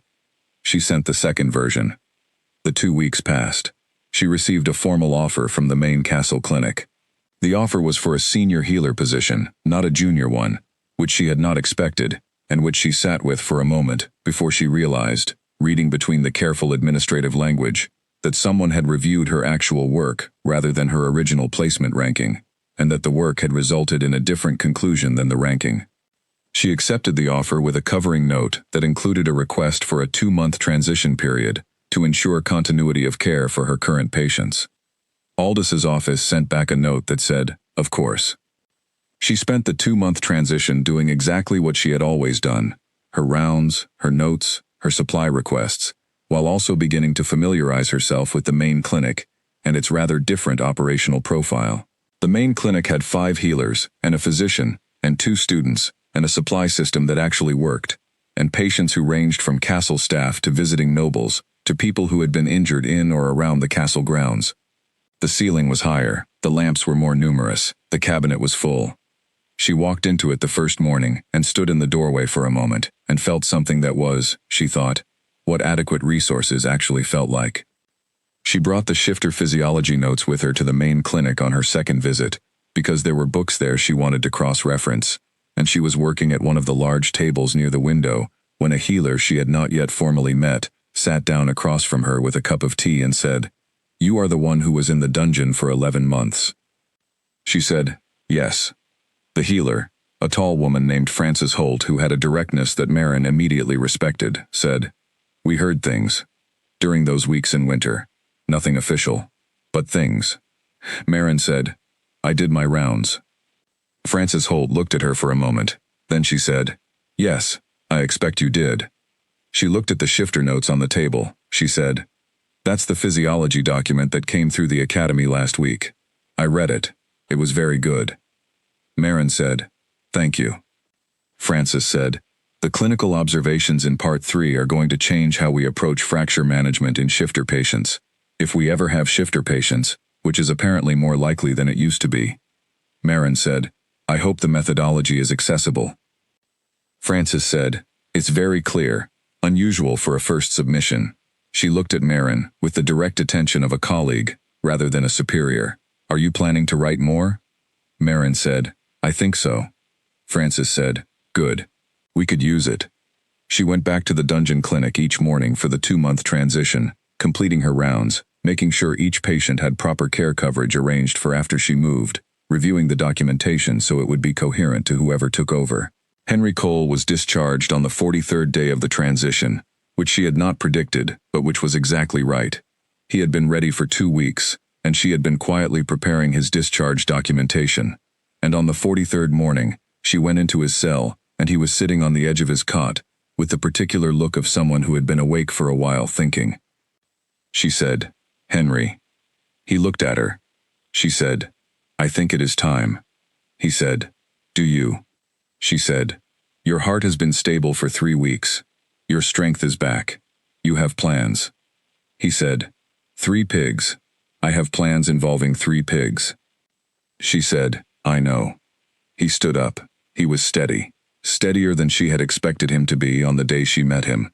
Steadier than the medical texts suggested was likely, for someone with his condition, who had been through 11 months of poor conditions and inadequate nutrition. She thought, bodies are more resilient than the textbooks account for, when they have consistent and careful attention. She thought, I know this. He was not a sentimental man, he said, at the door of the clinic. You are a good healer, Miss Voss. She said, take care of the heart. No heavy lifting for another month. Keep the salt low. He said, yes, yes. He went up the stairs. She stood in the empty clinic for a moment after he was gone. She thought, They keep leaving.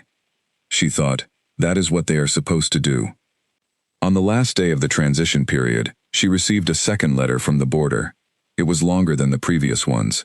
It described the negotiations that had been ongoing, and said they were reaching resolution. Not a resolution she could have called good, because good was not available, but a stable one, the kind that held rather than collapsed. It said the timeline for his return was now within 3 weeks, rather than the uncertain and possibly longer period she had been working with. It said, the garden should be coming in by then. She wrote back that night. She described the transition to the main clinic. She said that she had met Francis Holt, and that Francis Holt was someone he should know about if he didn't already, because Francis was clearly the person who actually kept the clinic running, and it would be useful to make sure she had what she needed. She described Nora Clive's release, which had come through 2 weeks prior, and said that Nora had stopped in the dungeon clinic doorway on the way out, and said, with characteristic economy, "You were right about the soup."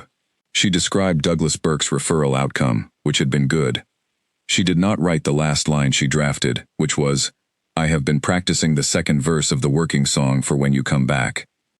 She did not write it because it was true, and because saying true things that were also larger than the letter could contain was not something she was good at doing on paper.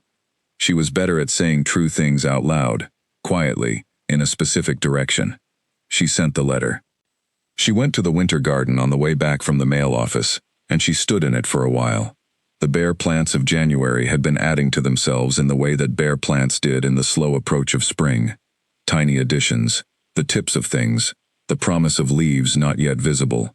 In 3 weeks it would look different. She sat on the stone bench. She looked at the garden. She thought about the sound that traveled in the dark, and how far it went, and what it found. She thought about her mother's lullaby, and the long chain of things that had come from it.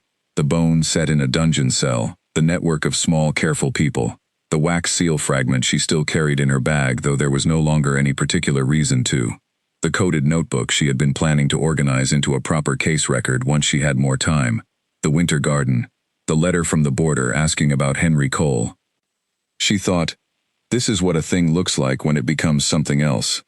She sat in the garden in the last of the afternoon light, and she thought about all of it with the same honest, clear attention she had always given to the things in front of her, and what she found, when she looked at it directly, was that it did not frighten her. It had all the qualities of something that should have frightened her, the scale of it, the distance from anything she had planned for herself, the particular strangeness of how it had begun, and where it had arrived.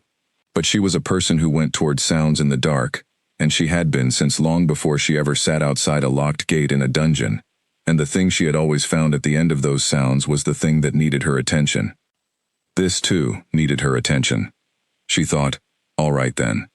She got up. She walked back to the service wing. She wrote her evening notes. She updated the transition documentation. She prepared the main clinic orientation she was doing the next morning with Francis Holt, going through the points methodically and in order, the way she prepared for everything. She went to sleep. 3 weeks, she thought. She slept. He came back in the 4th week, rather than the 3rd, which was a single week's difference, and which she managed without particular difficulty, because she was accustomed to dealing with what was actually happening, rather than what she had expected, and 1 additional week was a very minor adjustment compared to what she had navigated to get here. She was in the main clinic when she heard the arrival. The main clinic had windows, which was the thing she found most remarkable about it even after several weeks. Real windows that showed an actual view of the outer courtyard and the approach road beyond it. She heard the organized sound of a returning party before she saw it, and then she saw it. Horses, riders, the coordinated movement of a group that had been traveling together long enough to have settled into the particular efficiency of experience. She kept her attention on the patient in front of her. He was a young member of the household staff, with a respiratory infection that was manageable but needed its full attention, and she was not a healer who divided her attention when it needed to be whole. She finished the consultation. She recorded her notes. She checked in on the 2 other patients currently in the clinic. She spoke to Francis Holt about the supply inventory they were planning to review. Then she went to the window and looked out at the courtyard, which was busy with the aftermath of the return.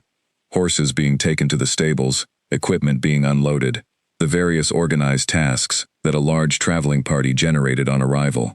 The people moving through it were focused on their work, and she scanned them without finding what she was looking for, and then looked at the main entrance of the castle, which was quieter, and found him there. He was looking at the window. She did not know if he could see her from that distance. The clinic window was not small, but the light might have been angled in a way that made it difficult. She stayed where she was for a moment, looking back at him from across the courtyard. He went inside. She looked at Francis, who was watching her with the directness that she had come to expect from Francis, and which she had decided she preferred to tact. Francis said, "Go." Marin said, "I have the inventory review." Francis said, "I have been managing the inventory review for 4 years. I will manage it this afternoon as well." Marin said, "I am your colleague, not a—" Francis said, "Marin, go." Marin picked up her bag out of habit.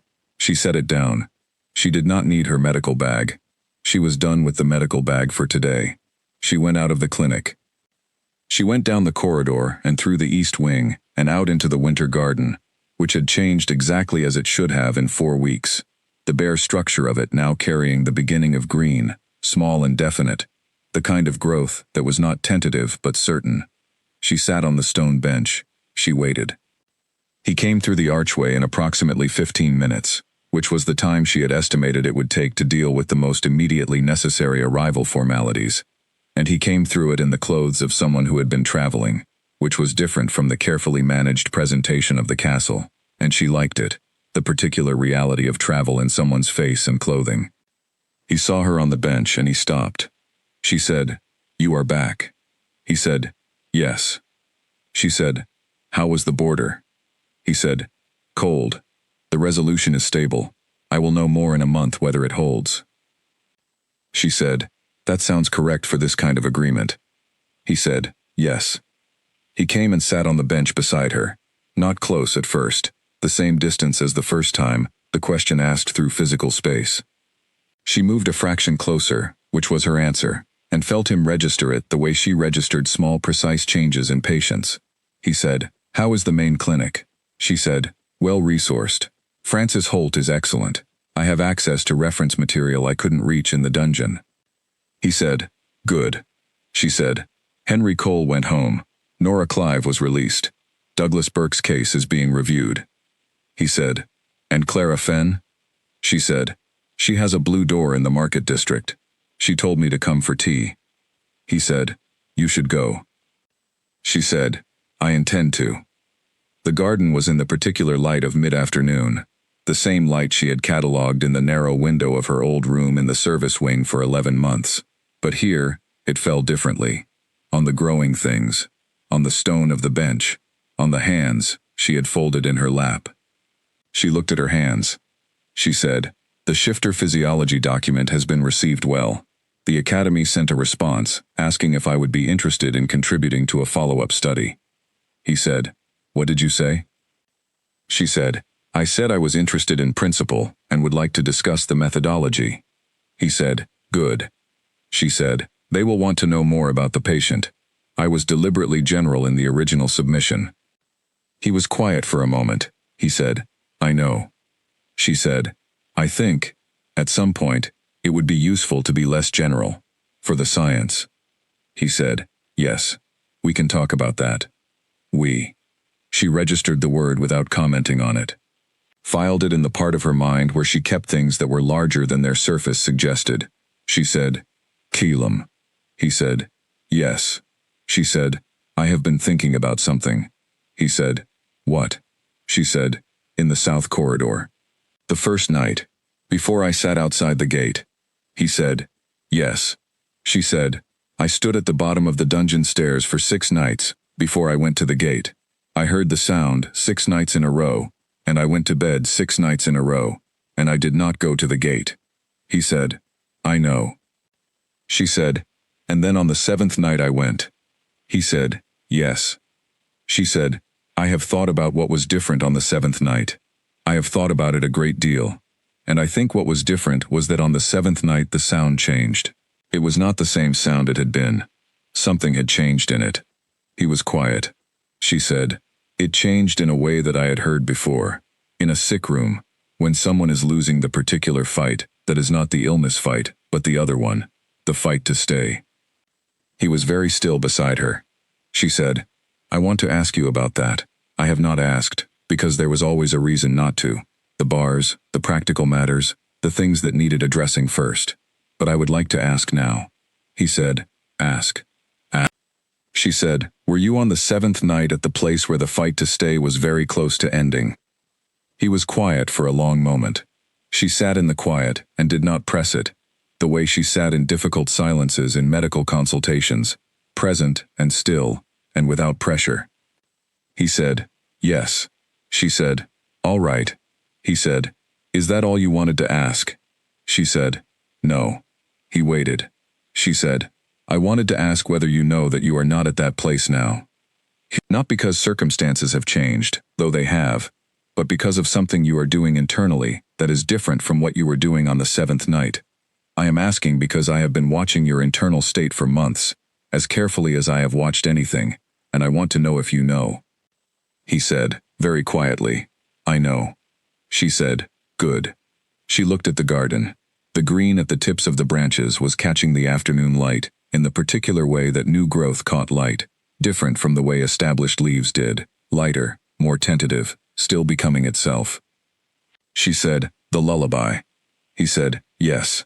She said, "When I would sing it in the south corridor. Did it actually help, or is that something I was doing for my own reasons, that you tolerated?" He said without hesitation, "It helped." She said, "What did it do?" He said, "It did what it was designed to do. It was made for people in the dark, who were not sure about the next morning. That is what it did." She said, "Yes." She thought about her mother, and the sick room, and the particular quality of those long nights. She said, "My mother made it for the same reason." He said, "I know."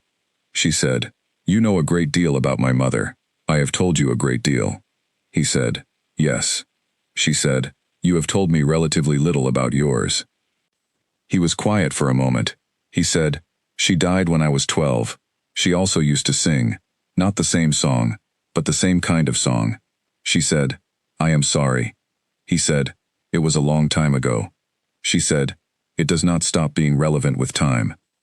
He said, "No, it does not." He looked at the garden. He said, "She would have thought this situation was—" She had a particular word for things that were both more complicated and more meaningful than they appeared. I cannot quite remember the word. She said, "What did it feel like?"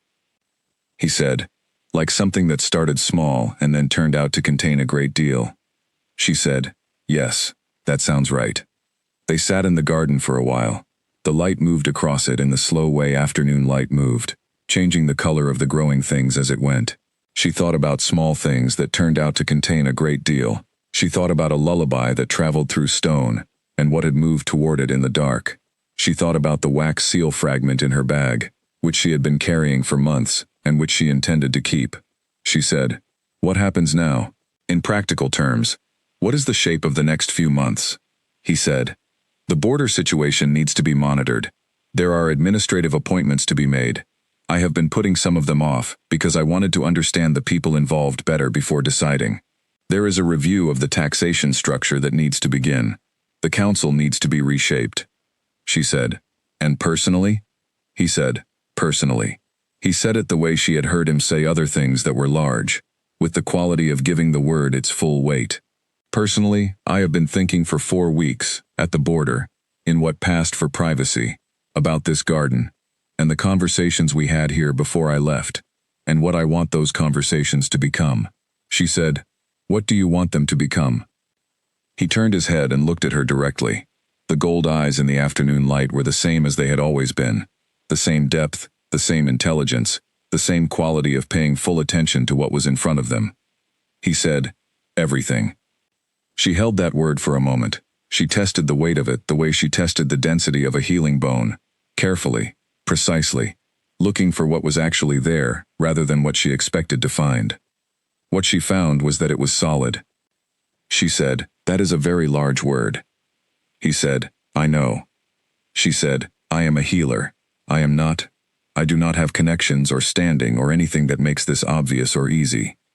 He said, "I know." She said, "And you have a kingdom." He said, "I know." She said, And there are about 14 different groups of people who will have 14 different responses to this.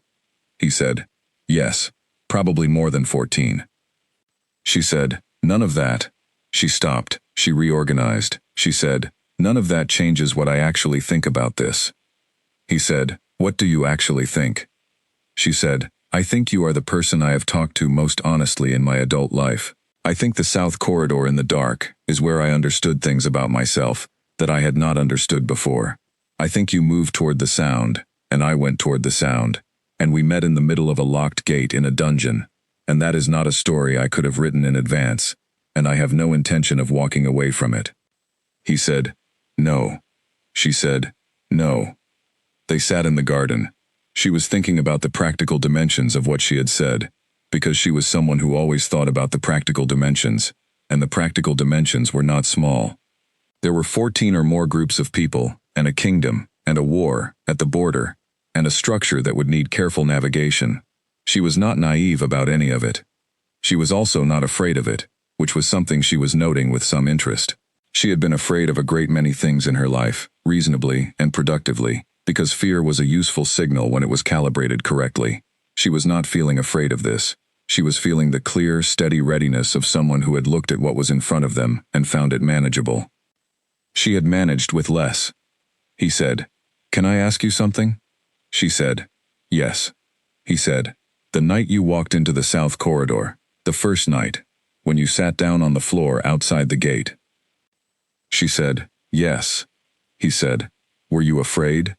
She thought about it honestly. She said, not of what was in the corridor. I was afraid of what I was doing, of the choice itself, of the implications. He said, and you sat down anyway. She said, I sat down anyway. He said, why? She said, because the alternative was going to bed, and going to bed meant leaving whatever was in the corridor in the dark, and alone, and I could not do that. He said, no. She said, you already knew why. He said, I wanted to hear you say it. She looked at him. She said, you are going to make things complicated. He said, I expect so. You will manage. She said, yes. I will. She stood up from the bench. He stood up beside her. The garden was in the last of the good afternoon light, and around them the castle was going about its business in the way of a place that had work to do, and was doing it. The particular sound of an institution functioning. She said, I have clinic documentation to finish. He said, I have the first of what will be many meetings. She said, go to your meetings. He said, I will come and find you afterward. She said, I will be in the clinic. He said, I know where the clinic is. She said, you know where everything is. He said, I have been learning the castle again. It is somewhat different from how I left it. She said, better in some ways. He said, yes, better in some ways. She looked at him. She said, Calum. He said, yes. She said, I am glad you moved toward the sound. He said, I am glad you came back. She went out of the garden and back through the east wing and up to the main clinic, where Francis Holt had clearly been managing the inventory review and several other things, with the same competent efficiency she brought to everything, and who looked up when Marin came through the door and said nothing at all, which was perfect. Marin sat down at her table. She picked up her pen. She began to write her clinic notes for the afternoon, with the focused attention she gave everything, the full presence she had practiced and developed over years of work that required it. She was aware, as she wrote, of the garden outside the window she could not quite see from her table, but knew was there. She was aware of the 3 weeks of letters on the border, and the winter in the South Corridor, and the 7 nights at the foot of the stairs before she went to the gate. She was aware of her mother's lullaby, and what it had carried, and what it had found. She thought, some things start small, and turn out to contain a great deal. She thought, yes. She wrote her notes. She updated the supply records. She consulted with Francis on the inventory, and found that Francis had already identified the gaps and drafted the request, which was useful, and which she told her. Francis said, I also took the liberty of adding the items you usually request, that are never in stock. Marin said, how did you know what those were? Francis said, I read your dungeon clinic records. Marin said, all of them? Francis said, all 11 months. Marin sat with that for a moment and then said, "Thank you." In the evening, she went back to the service wing room she had not yet been moved from, because the transition to new quarters was on a list of things that had not yet reached the top of the priority order. She made her tea. She sat at the small table. She thought about writing a letter, and then thought, 3 weeks of letters, and now he is 40 feet away in the same building, and writing seems somewhat beside the point. She did not write a letter. She thought about the spring, and the border stabilizing, and the 14 groups of people with their 14 responses. She thought about the shifter physiology study, and Francis Holt, and Clara Fenn's blue door, in the market district, which she intended to walk to on her first free afternoon. She thought about her mother's lullaby, which was still in her head, which had been in her head, she realized, since the first night she had sung it in the dungeon corridor. It had not left in all that time. It had been running underneath everything, a steady undercurrent, the rhythm of it marking off the days. She had been told once, by the traveling healer who had given the lecture at her academy, that the oldest healing songs were not for the patients, they were for the healers. They were for the people who went toward the pain, and stayed in it, and needed something to hold on to while they did. She thought, yes. She thought about all the things that the lullaby had carried, all the weight it had held, through all the walls and all the dark. She thought, it did its work. She finished her tea. She put the cup down. She sat in the quiet of the small room for a moment, in the particular quiet of a day that had been full and was now done. Then she went to her narrow window. She looked out at the castle, which was lit and moving with the ordinary evening business of a large building full of people who were going about their lives. She could not see the garden from here. It was on the other side of the east wing, but she knew it was there. The new growth at the ends of the branches, the stone bench, the lantern that was probably lit by now. She thought, tomorrow, the main clinic. Tomorrow, the inventory. Tomorrow, the afternoon rounds, and the notes, and the work that was always there and always needed doing. She thought, tomorrow, and the day after, and the day after that. She went to bed. She lay in the dark in the quiet of the room that was small but hers, and she thought about sounds that traveled in the dark, and what moved toward them, and she thought about going toward sounds, and about what happened when two things that had been moving toward the same sound arrived at the same place. She thought, this is what happens. She thought, all right then. She slept, and this time she dreamed. She dreamed about a garden in full leaf, and the bench, and the light coming through the branches onto the stone, and her own hands in the light, open, not reaching for anything, not holding anything, just there, in the warm garden, at rest. She woke up before the narrow window went from dark to gray. She lay in the not yet light, and she listened to the castle waking up around her, the small sounds of morning beginning at the edges of a large building, the kitchens below, the distant movement of the early guard rotation, the particular silence of corridors that were empty but about to fill. She thought about Mrs. Aldred, who set food at the end of the kitchen counter without asking questions. She thought about Clara Fenn with her bright eyes and her blue door. She thought about Henry Cole going home to his fields, and Oliver Pratt at the door of the clinic saying, I mean it. She thought about the guard who had left the south gate unlocked on a schedule and whom she had never been able to identify, and whom she hoped was doing well, wherever they were in the new administrative order. She thought about the small, careful network of ordinary people who had kept something extraordinary alive through the smallest and most consistent applications of decency that were available to them. Food from a kitchen, a gate left unlocked, a referral written, a testimony given. The things that people did when they did not have power, but they had what they had, and they used it. She thought, that is what I did. She thought, it was enough. The window went from dark to gray. She got up. She washed her face. She made her tea. She stood at the window with the cup, and she looked out at the gray of early morning over the castle, which was the same gray it had always been, the same quality of light she had been looking at for 11 months in this narrow window, and she thought, the view is the same. She thought, everything else is different. She thought, yes. She finished the tea. She picked up her bag. She went to do her rounds.